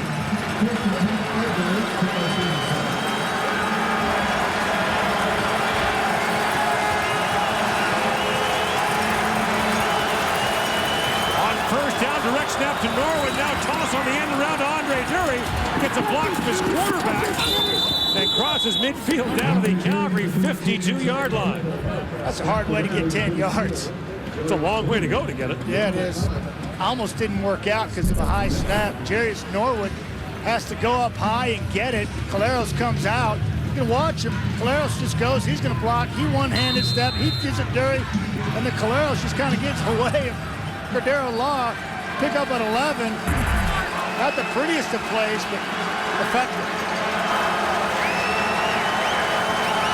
First down from the 52. Back they go to Norwood. And Jarius Norwood busts through the defense. And cartwheels down to the 40-yard line for a gain of 12 and another Toronto first down. Norwood is a slasher.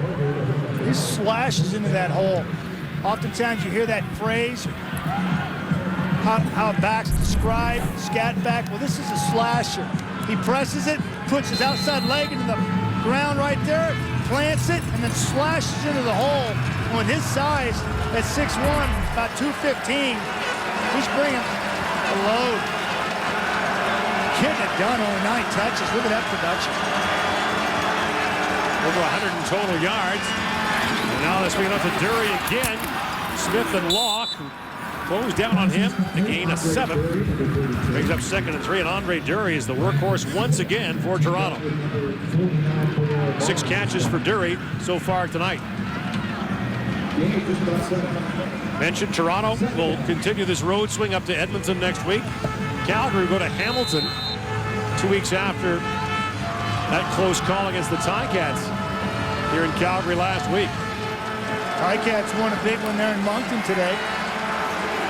Nipping at the heels of the Toronto Argonauts.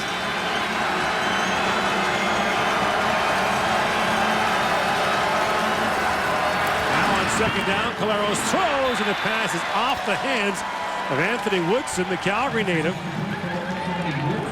And bring up 3rd down and 3 for the Argos.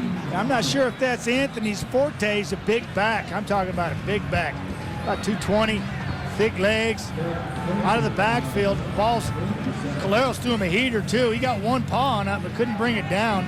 University of Calgary product. His brother is playing there now for the Calgary Dinosaurs. I'm surprised that the Stampeders let him get out of the province, because they kind of got a beat in all the Dinos. Certainly the Colts around this area, it seems like they get all the local talent around here. Certainly well supported by the crowd. Able to follow them through their high school careers, their collegiate careers, and watch them play for the Stampeders, which is what it's about. And you just don't see him get away too often. It seems misplaced almost in the Toronto Argonaut uniform. Woodson does. Now Swayze Waters will try a field goal from just outside the 40. Caught a 25-pound fish this week and a block away from the Argo practice facility. Big old salmon running upstream. And he hooks this one, puts it through, and the Argos go a little closer as Waters gets them 3.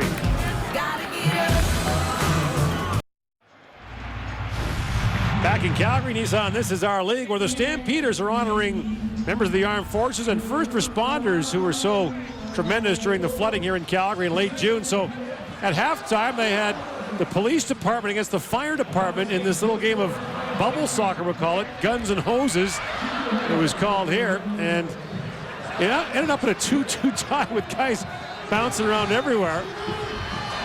Bodies were flying. Lots of fun for everyone. And rightly so, they were honored. We remind people that contributions could still be made for flood relief, and a lot of work still to be done here in Calgary and south of here in places like High River. A little punch kick by Swayze Waters goes down to Taylor at the 17-yard line. Larry Taylor looks for a seam and gets up to the 40-yard line as Jermaine Gabriel over Calgary coach makes the stop. And there is Calgary's Micah Johnson from Columbus, Georgia. He's got some ties in the military as well. His dad, Nathaniel, on the right, former colonel in the U.S. Army. Still looks like he can play. Yeah, his mom Vicky's here, so I'll throw for them to watch their son play tonight.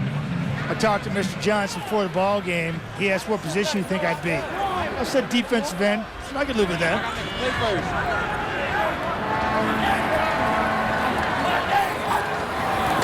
On first down, give to John Cornish, and Cornish bounces for a gain of 7. And once again, it'll be 2nd and short for the Calgary Stampeders. Cornish averages just under 7 yards a carry. 6.7. That ain't bad. Leads the CFL with 10 touchdowns on the season. I can remember back in the day when he was playing behind Joffrey Reynolds and just getting spot play, and every time he touched the football, he had a phenomenal rushing average. It seemed like it was plus 10 every time he touched the football. He's at 5.5 today. That's still good enough for me. Phenomenal back, really feeling it. 13 carries for 72 yards so far this evening. And here he comes again. Puts his head down and gets the first down up to the 52-yard line. Yeah, that's a good way to call that play there. Just knew what he had to get, put his head down, used his size and his speed, ran right over Marcus Ball in the hole. And this is just desire. Cornish knowing what he needed, went and got it. There's ball right in the middle of your screen. He's going to cut right back into him.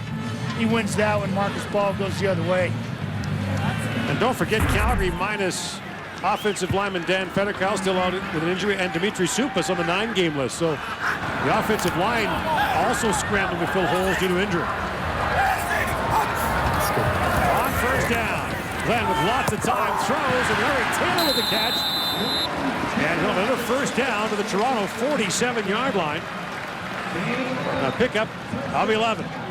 Larry Taylor showing you his diversity, and he gets it done.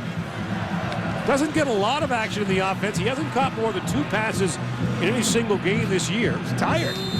Tired from dominating on return game. He's been on fire lately. I think spectacular. He, Tim Brown, I think are extremely underrated in this league. A lot of attention goes to Chad Owens, which justifiably so. Bo Levi Mitchell back in the game now for Calgary.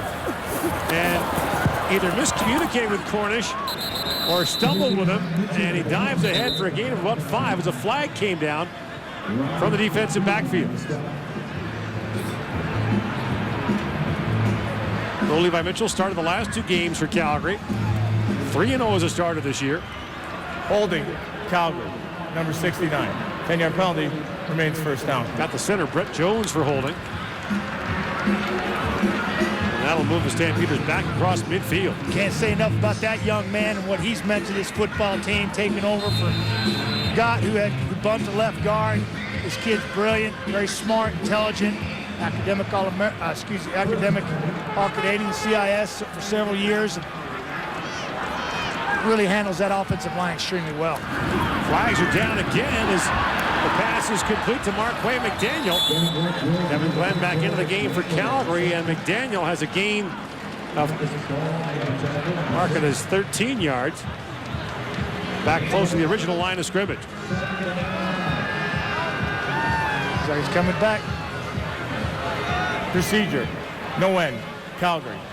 5-yard penalty, remains first down. And Calgary starting to back up here due to penalty. Going the wrong way. Got to get out of the way themselves. And remember, now just 49 seconds to go here in the third quarter. Calgary working with the wind here in the third. So these penalties are costing them perhaps at least a field goal try from Rene Paredes. So now it's 1st and 25. And the call sheet gets pretty limited at this point in the game. Better than second 25. Get half of it here and go to town on 2nd down. Here comes the blitz, and the pass is complete. Brad Sinopoli gets down to the 45-yard line. And again, a flag came down. Kevin Glenn is exasperated. Kevin Glenn cannot believe it. Threw his hands up in the air. They're going to end up giving a safety here if this keeps going on like this. Oh, they got a long way to go. Offside, oh, man. Calgary, number 16. 5-yard penalty, remains first down. Daniel goes offside, so at one point, they were at the 38-yard line. Now they're back at their own 43. They had 48 seconds prior to start of this play. Took 20 off, went back 5. 1st and 30, and the clock's ticking. Took points off the board, you're exactly right. Took points off the board with poor execution. Can't even get off the snap. And now Glenn throws hard to Cornish. He was under pressure, and the pass is incomplete. And Cornish took a late wrap there from David Lee of the Argonauts. His first sack last week, playing well. And Marcus Ball really in the ear of John Cornish, which we talked about in the first half. Cornish actually brought it up this week that he thought the Argos were being a little verbally aggressive with him. Challenges and challenging his intelligence. And we all know that he's extremely intelligent. But I can tell you, having intelligence and having composure are 2 different things. And I think that's what they're going after with John Cornish. 2nd and 30. Glenn throws, has McDaniel wide open, and McDaniel gets down to the 43-yard line. He'll be short of a first down. The quarter will end, so unlikely that Calgary will try a field goal to open the 4th quarter. We'll find out, but we'll come back.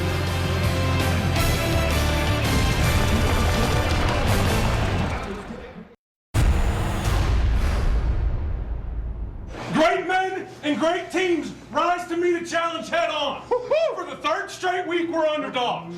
When we answer the bell tonight, I'll let you Every play you're out there, you're accountable to the man next to you. Let's play like a team. Play hard for 60 minutes, be the better team in the fourth quarter, go out, kick their ass, win the game. Let's go. Let's go. Corey Miller, Matt Dunnigan back here in Calgary. Be the better team in the fourth quarter has been the mantra for both these teams of late. I like to go out there and kick their ass in the fourth quarter, but I'm telling you, Gord, that's pretty simple, straightforward.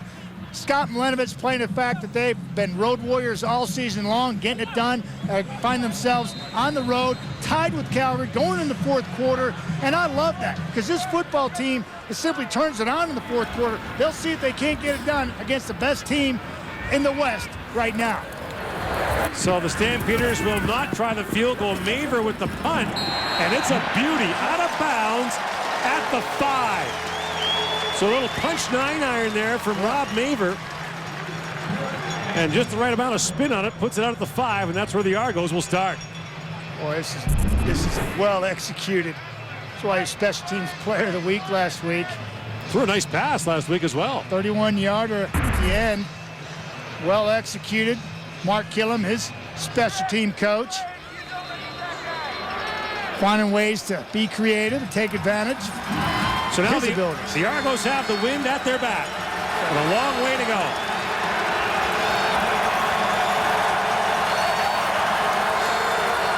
And the first down carry goes to Jarius Norwood, a gain of about 3. Etienne Laguerre got a hand on him to limit the game. So will we see another second half explosion from Zach Collaros? Not bad so far this evening, 18-27, 3 touchdowns. The only blemish on his record, 2 first half fumbles that he lost. Those are fundamental fixable things that he can do with his game too, is get 2 hands on the ball when he's in the pocket. That's something he can correct. Now facing second and long. From the end zone, Collaros fires and the pass is caught by Childs. His go-to man out of bounds at the 22-yard line. A Toronto first down and a gain of 14 yards. That's really big, and this is speed here. It's just going to get Brandon Smith off of him. He's going to attack him, turn him to the inside, then step up to the corner, and then snap it on the out. We saw Dontrell Inman run a similar route in the first half and turn it up and scored on the play. Neither Childs nor Collaros were starters at the beginning of the year, which is why they worked together so much in practice. It's used to develop that rapport. Now from the 22, play fake to Norwood, the rush is on, and the pass is caught by Dury. Andre Dury still going across the 35-yard line, and takes Deron Mayo with him, but a gain of 14 yards and another Toronto first down. Yeah, Andre Dury, he's been kind of fighting this his entire career. He kind of fights the ball sometimes and tenses up right before the ball gets to him, and he catches it the second time here, actually. And once he does secure it, boy, he's lethal. Getting help from John Childs, too, staying with his man in the corner. What it's all about, working to the whistle. So this drive, which began at the Toronto 5-yard line, now sees the Argos with a first down at their own 36. And in each of the last 2 weeks, Zach Collaros has put together very impressive fourth quarter drive. This is impressive enough, just getting themselves out of their own end with the wind in their face. Now the play fake from Collaros. Lots of time. Looking up the field. The pass is incomplete for Dury. Chris Randall had a better chance at it. It'll be second down, and Collaros says that's on me. Yeah, it is, because he has Jarius Norwood all by himself in the flat, and he forces it down the field. You watch Jarius Norwood, the tailback, and he's going to come in like this. He's going to be all alone. Collaros is locked down the football field. And look, nobody's got Jarius Norwood. Just dump it down to him, and he's got an easy first down. And that could have been going the other way very easily because Zach Collaros just locked down as a young quarterback. The wind really picking up now, moving from left to right as you look at it. And here comes the blitz. Keon Raymond gets in and drops it. Fourth sack of the game for the Calgary Stampeders, and that'll force Toronto to punt. Yeah, Keon Raymond, he's very versatile. He's very fast. When he got speed, speed kills, and he comes off the edge, and he gets an elusive Zach Collaros down. Trying to trick him before the snap of the ball. Collaros tries to get a little shimmy. Raymond says, you're going down. Good kick by Waters. Chases Taylor back to the 25-yard line. And he'll jump out of bounds at the 30. A 56-yard putt. Keon Raymond doing what he does best. Everything.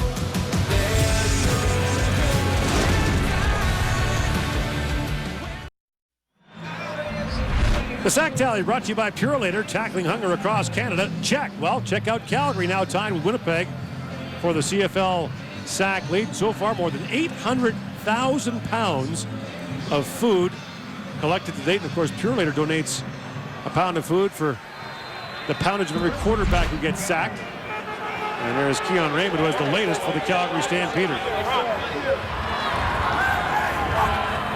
First down now, Calgary from the 31-yard line. And not much doing there for John Cornish as Marcus Ball makes the stop on him. And the conversation continues between number 6 and number 9. And David Lee actually penetrated, forced Cornish to cut back inside, a gap closer to the center than he wanted to. And there was Marcus Ball waiting for him. You talk about sacks, Matt. The average CFL team scores a touchdown every 6 drives. Throw a sack into that drive, they score once every 16. Defense.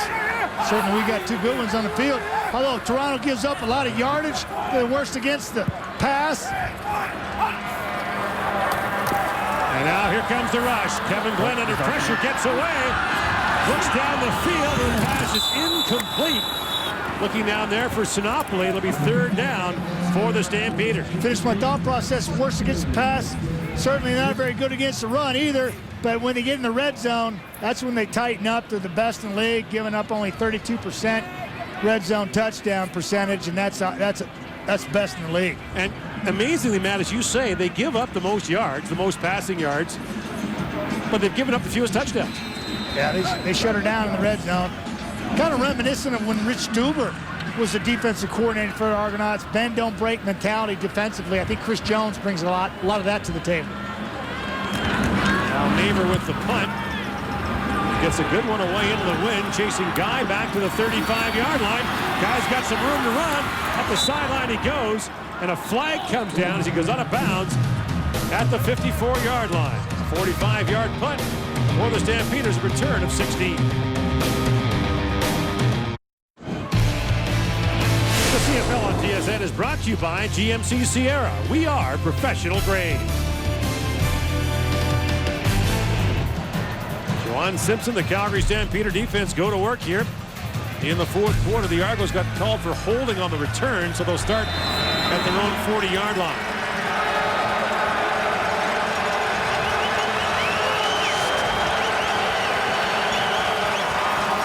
And here comes the blitz. Caleros under pressure throws, and the pass caught by Andre Derry, who will get maybe a yard out of it. And Juwan Simpson once again in the middle of things for Calgary. Yeah, he said at halftime of the interview, we got to tackle better at the point of attack, and they did just then. Juwan Simpson, he's had a way of the football game in Zach Caleros' face quite often in the backfield, unabated there.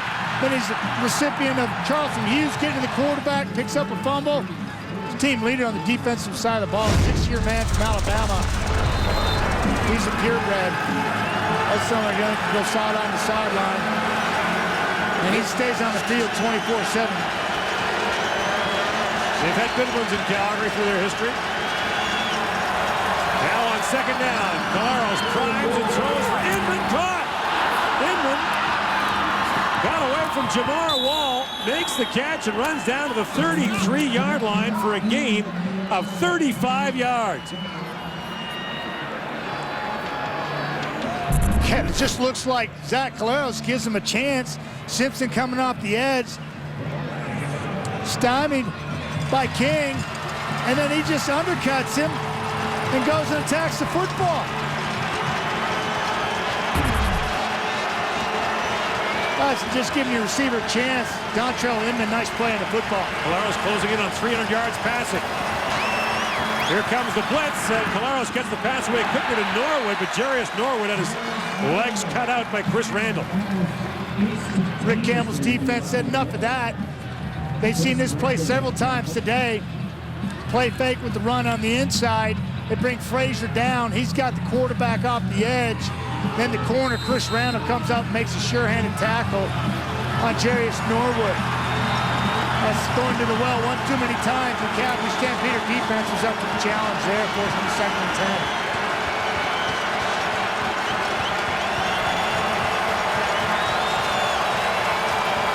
From the 34, four-man rush. Caleros is a man wide open. Gradwell makes the catch. Touchdown! Mike Gradwell into the end zone for the score, and the Argos have taken the lead. I don't know what it is. I don't know what it is. 4th quarter, game's on the line. This kid shows up big time. This is a play that's difficult to execute because you have to have your eyes on the corner, and oftentimes you'll dump it down here. Watch Caleros. He's going through his reads. He sees the corner flat-footed, and he throws it out there to Bradwell, and he makes the right read. Oftentimes, the corner will kind of stymie and sit out there, and you'll dump it down and he'll make a play underneath. This time, the young quarterback read it, gave his receiver an opportunity, put it in the end zone. His first touchdown since 2011. And Swayze Waters punches it through to give the Argos a 7-point lead. Zach Caleros, the 4th quarter man, strikes again and puts Toronto back in front.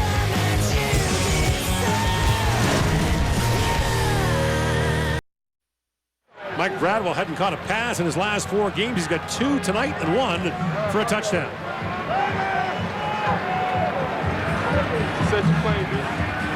And now, the Calgary Stampeders, who have had a thing or two to say about 4th quarters, will get their chance after Zach Caleros throws his 4th touchdown pass of the game.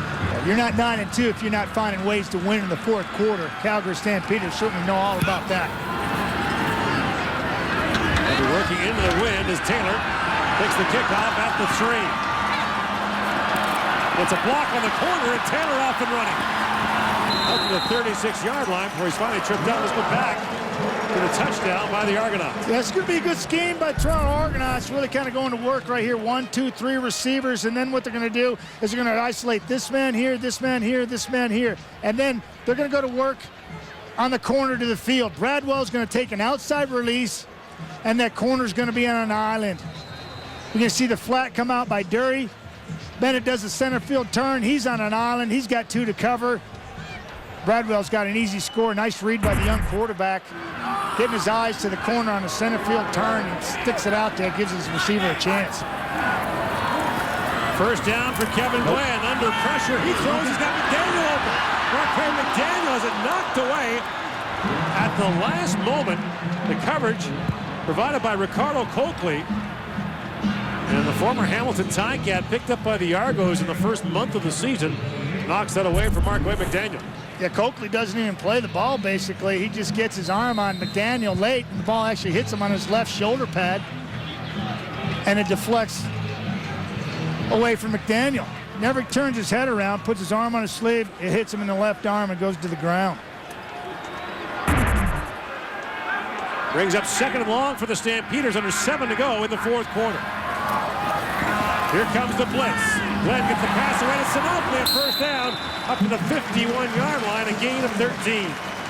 Yeah, with 6:40 left on the clock, that play may not look like much, but you've got to take some momentum back here and can't give it back to the Toronto Argonauts. Kevin Glenn sticks that one in there to Sinopoli, and they move the chains and keep the football. Got to answer a score right here for these Calgary Stampeders. Brad Sinopoli, the quarterback turned receiver, still looking for his first CFL touchdown. There's an injured Argonaut in the play.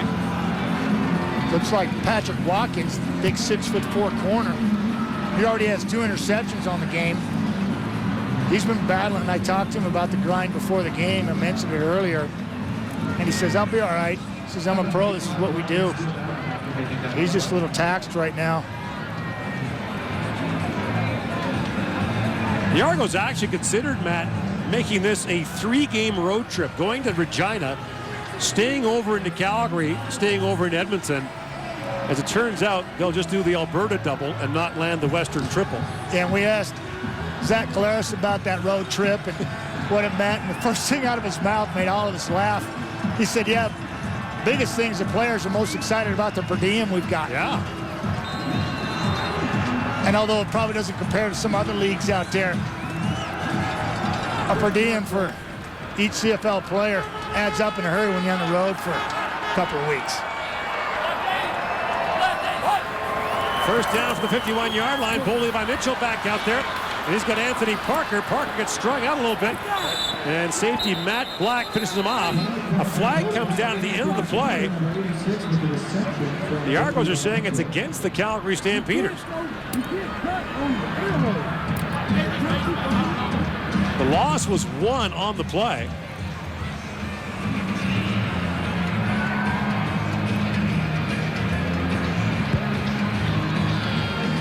And a long discussion about what the penalty might be. Well, the Argonauts did what they had to do, string the play out, make Anthony Parker go sideline to sideline as opposed to going upfield. They did that job. Major foul, face mask. Toronto, number 12. And they were cheating in the 15 process. yards from PLS. First down. So Demetris Morley, the former Stamp, is called for a major penalty. That's 3 against the Argonauts in the football game. And now the ball moves down to the Toronto 44-yard line. He's right here. He's engaged with, I believe, McDaniel trying to make a block, and he just pulls McDaniel down. You see it right there. He's got his hand on his face mask right now. First down, Calgary from the Toronto 44. Early movement, could be a free play. Glenn throws wide open McDaniel. Another flag comes down, and McDaniel swings out of bounds at the 30. Nice little hesitation move. Nice little hesitation move by Marquay McDaniel in open field. Stopping Ricardo Coakley in his tracks. This guy hesitated. Offside, Toronto, number 96. Penalties declined as the play results in the first down. Khalif Mitchell being caught for moving a little early. Marquay McDaniel, Kevin Glenn continue to have a rapport with one another. Big time connection. The absence of Nick Lewis, Marquay hasn't really done anything different. It just continues to produce for this football team. Now on first down, the give goes to Cornish, who stumbles and gets a gain of 3 down to the 27-yard line. That play was stymied penetration in the middle by the Toronto Argonaut defense upfield. You saw the sticker, by the way, on the Calgary Stampeder helmet. Yes. SG for Sig Gucci, the former owner who passed away suddenly this week, and we had our condolences to Sig Gucci's family and friends. He was a beloved figure here in Calgary, great philanthropist, and a man who really helped save the Stampeders in some of their darkest hours.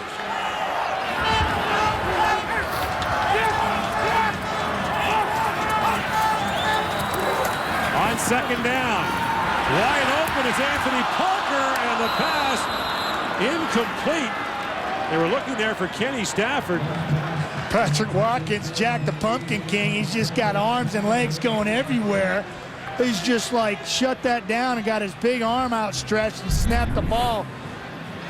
He's on the inside right here, and watch what he does. He fights off the little rub or little pick play right there by McDaniel, recuperates, and watch him track it down. Gets a long arm out there. Bats a surefire touchdown away. Brandon Paradis will now try a field goal from 34 yards out. Into the wind, he missed to the left. So Paradis, which is his second miss of the season, and Calgary gets just 1.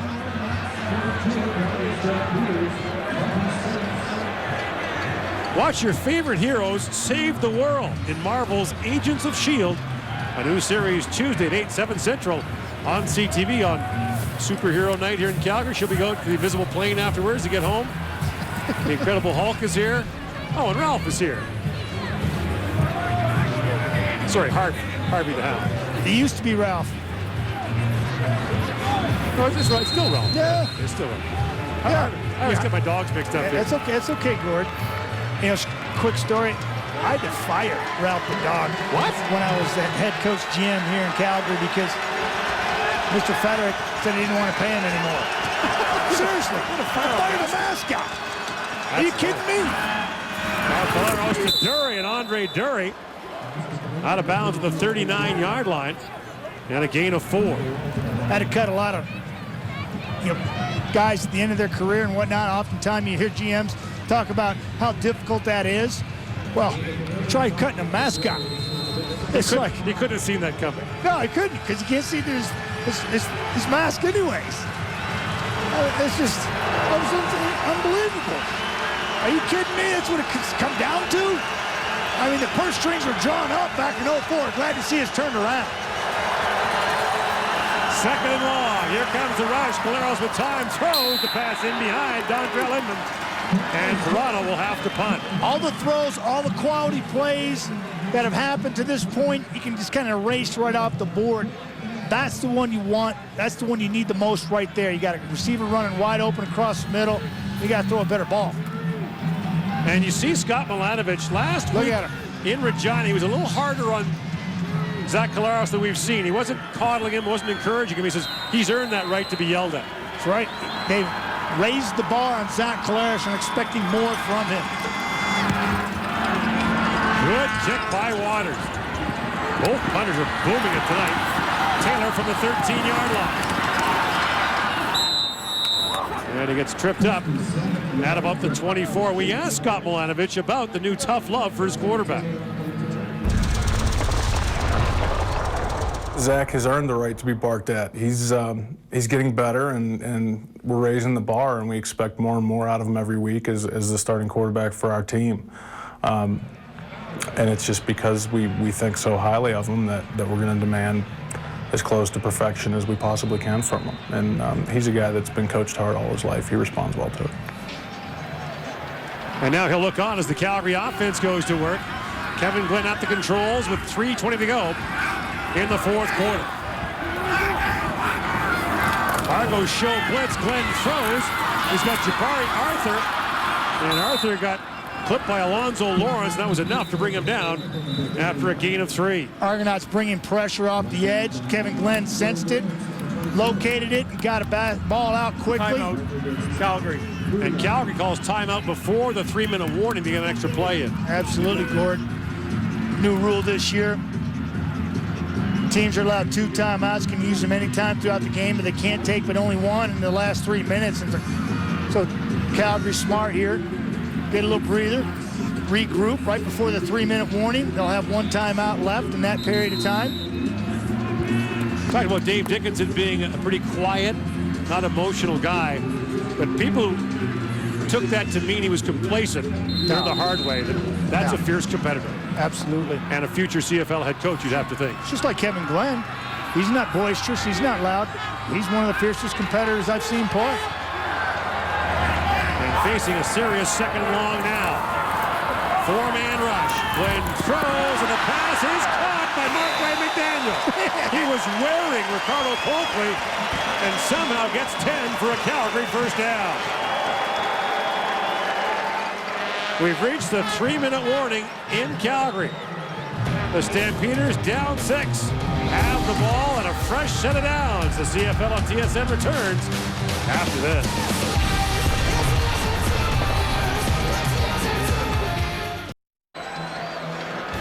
Sunday Night Football back tomorrow night on TSN as the 2-0 Chicago Bears with Mark Trestman at the controls as the head coach take on the Steelers in Pittsburgh. Live coverage tomorrow at 7:30 Eastern, 4:30 Pacific. And Scott Milanovich, the Argo head coach, former assistant Trestman of Montreal, has been communicating via text with his old boss.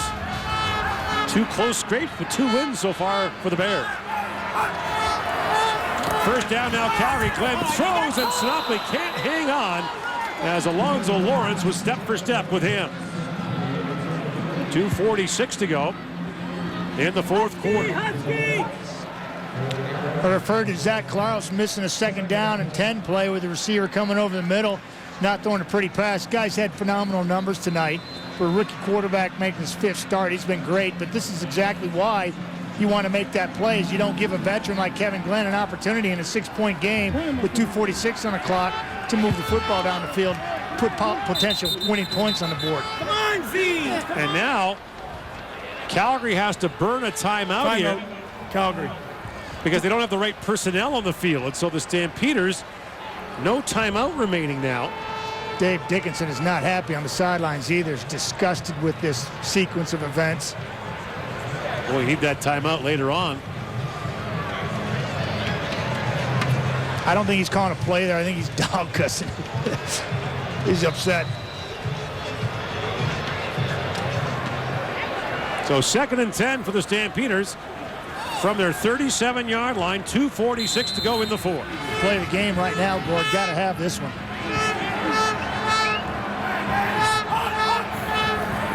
And from the shotgun, Glenn throws. The pass is caught by Larry Taylor out to the 43-yard line, but well short of a first down and a gain of 6. And now Huffnagel's got to make a decision. 2:40 to go. And he's sending the offense back on the field by the look of it. So a 3rd down gamble here for Huffnagel and the Stampeders. Last week it paid off.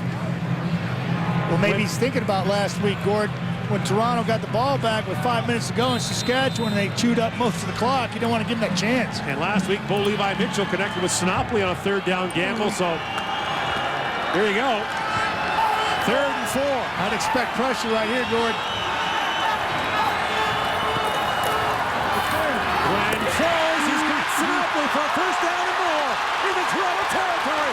Sinopoli gone. Touchdown, Calgary. 67 yards. There's a flag on the play. And it may be coming back. Scott Milanovich is pointing that it's coming back.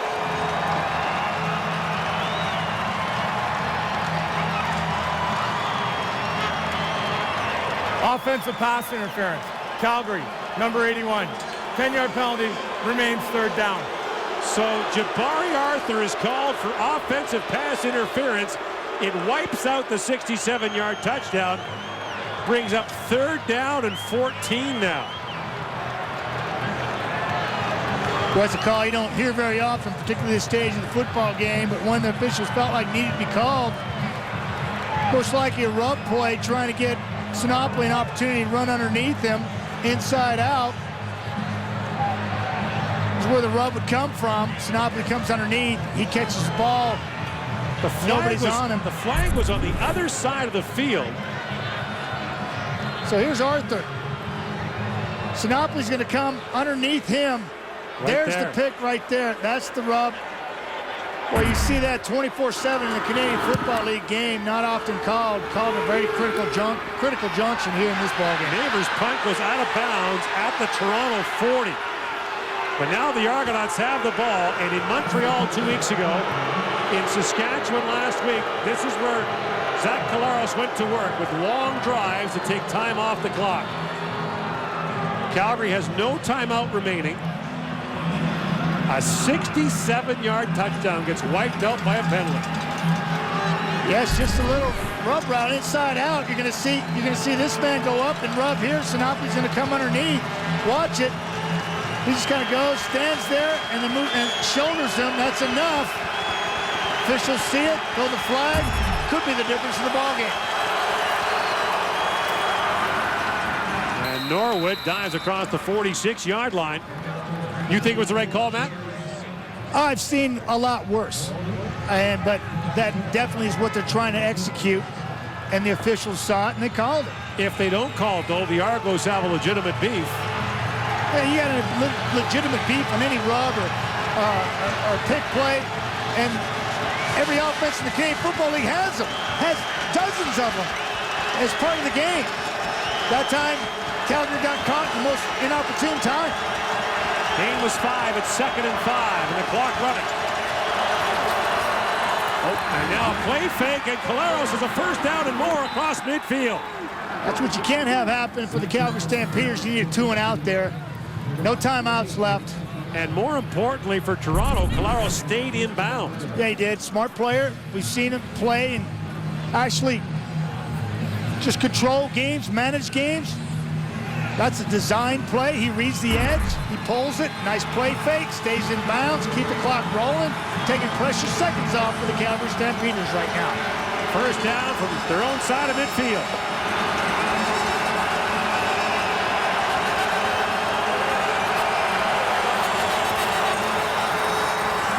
Out they go to Norwood.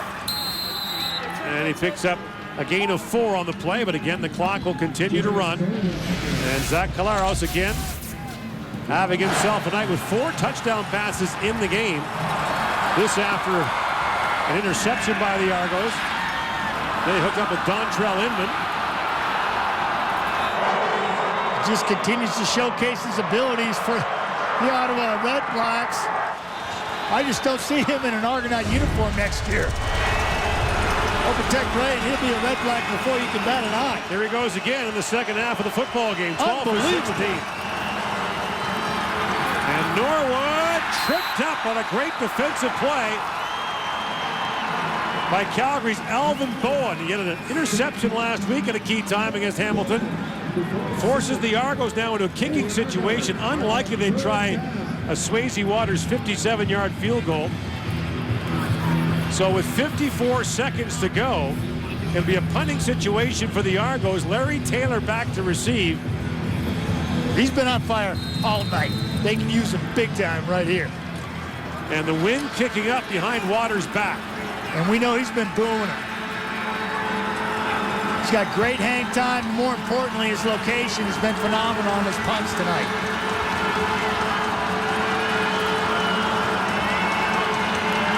Here comes the rush, and Waters gets a low, tumbling kick away. And this will skip into the end zone. Taylor will surrender 1. 26 seconds left. So now it's a 7-point game. Even if the Stampeders get a touchdown, the point after would tie it. We saw 26 seconds on the clock last night. The Edmonton Eskimos and Winnipeg Blue Bombers, and Tim Burke, head coach for the Bombers, decides to take a knee and send it to overtime. Different scenario here tonight. 26 on the clock. You need 7 to win it. The Argos, the last team to win here 400 days ago. Calgary's won 10 straight regular season games and a playoff game here since. The Argos, the only team in the league with a winning record against Calgary over the last 5 years. Situation here, I look at 26 seconds. Calgary, number 33. The penalty is declined. Play results in a single point. So the holding call is declined. Now it's 7 points to tie, 8 points to win, 26 on the clock, no timeouts. How many plays can you run in 26 seconds? I believe you can get 4 to 5 plays in 26 seconds is what I believe you should be able to run if you're doing things properly. Clock won't start until the ball is snapped on the change of possession.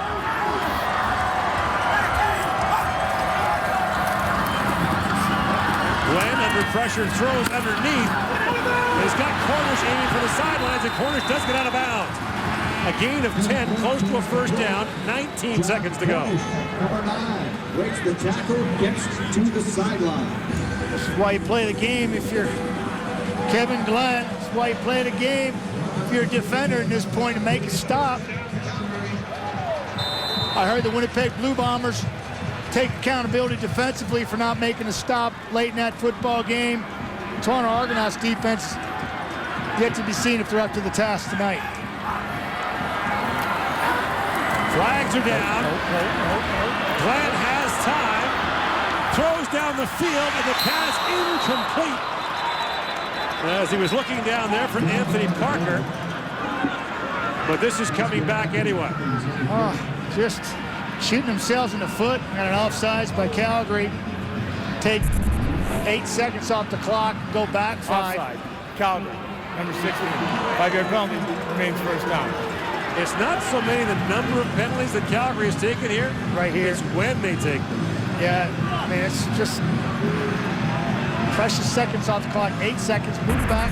Now Bo Levi Mitchell comes in, the strong arm quarterback. So you've got maybe 2 cracks at the end zone here from your own 40. You're gonna have to. Or either that or go over the middle, get down, and then take a shot from about 30 yards out.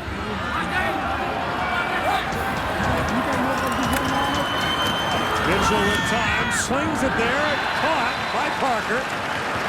And he's down to the Toronto 50-yard line, 6 seconds to go. How about that? You come in, 1st and 15, need to put the football down the field, picks up about 20 yards, throws a strike to the sidelines. A lot of composure and poise by the young quarterback, Bo Levi Mitchell. Needs this one to go in the end zone. And again, the clock won't start until the ball is snapped.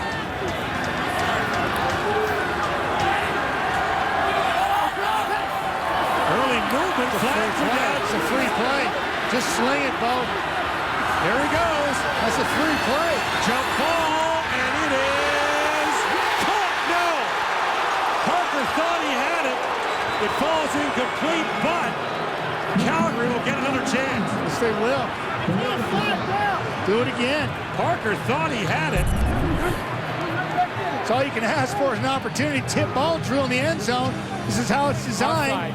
Toronto, number 27. 5-yard penalty. We'll have another play, first down. Shane Horton called. Oh, Parker was that close. Right call by the official. He's right there in front of it. Excellent job. He's definitely out of bounds. Oh, man.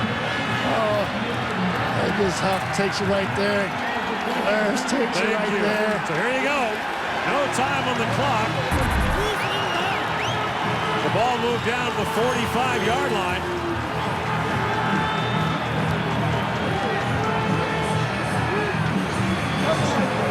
It's being reviewed right now.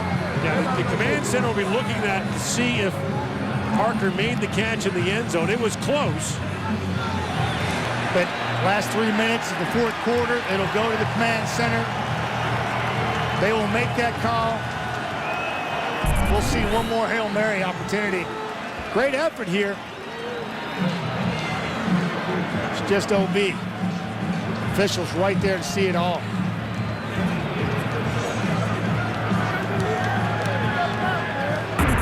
After review, the ruling on the field stands. It is an incomplete pass. That wishful thinking by the Stampeders fans. But they got one more crack at it because Shane Horton was offsides on the last play, giving the young quarterback, Bo Levi Mitchell, an opportunity to show off his strong arm one more time. It's just a matter of protection, getting the opportunity to heave it down the field, see if he can make a miracle happen.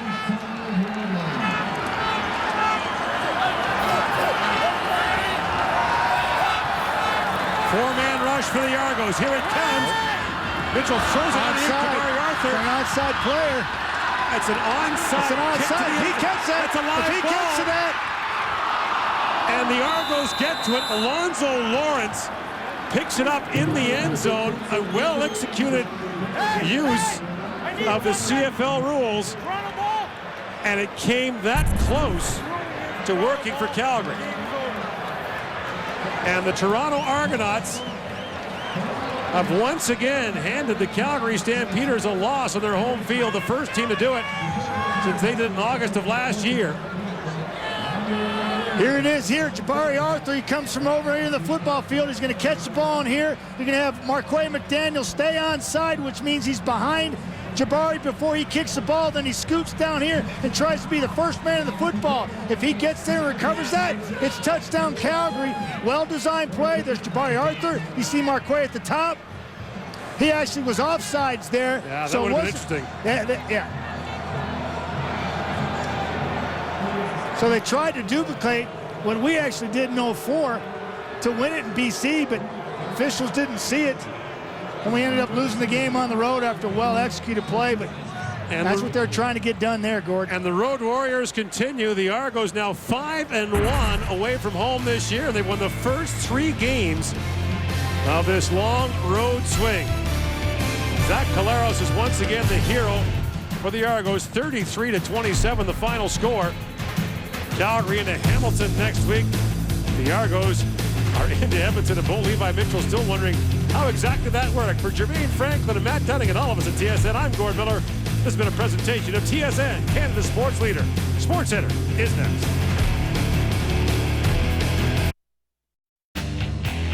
First, I'll ask you about that last play and how heads up it was for Alonzo Lawrence to recover that ball in the end zone. Oh, it was huge. We practice that on offense. I'm sure they do on defense as well, but just great hustle there, and we never gave up, just kept fighting. Once again, the Argos come back in the second half. Can you talk about why you guys are so good in the last 2 quarters. We didn't play as bad in the first half this week either, so that's always good. But I just think, like I've been saying, we have a belief in each other and in the system that we're going to be able to execute the plays, and that the plays that are being called are plays that are going to work. So we just keep pushing out there. We never get down on each other, and come out on top again. What is it about the Argos on the road, 5-1 now, and you defeated a Stampeders team that had a 10-game winning streak at McMahon Stadium? I'm not sure what it is about us on the road. Another great atmosphere tonight. That was a lot of fun, and just showed great resiliency, I think. And I don't really know. It's phenomenal. It was a good team win, good road win. We've won 3 straight on the road now, so we're becoming a team that loves to win. What a great game on Saturday night between the top 2 teams in the CFL. Went right down to the wire, guys. In fact, they had to run one extra potential game-deciding play after time had expired with a penalty being called.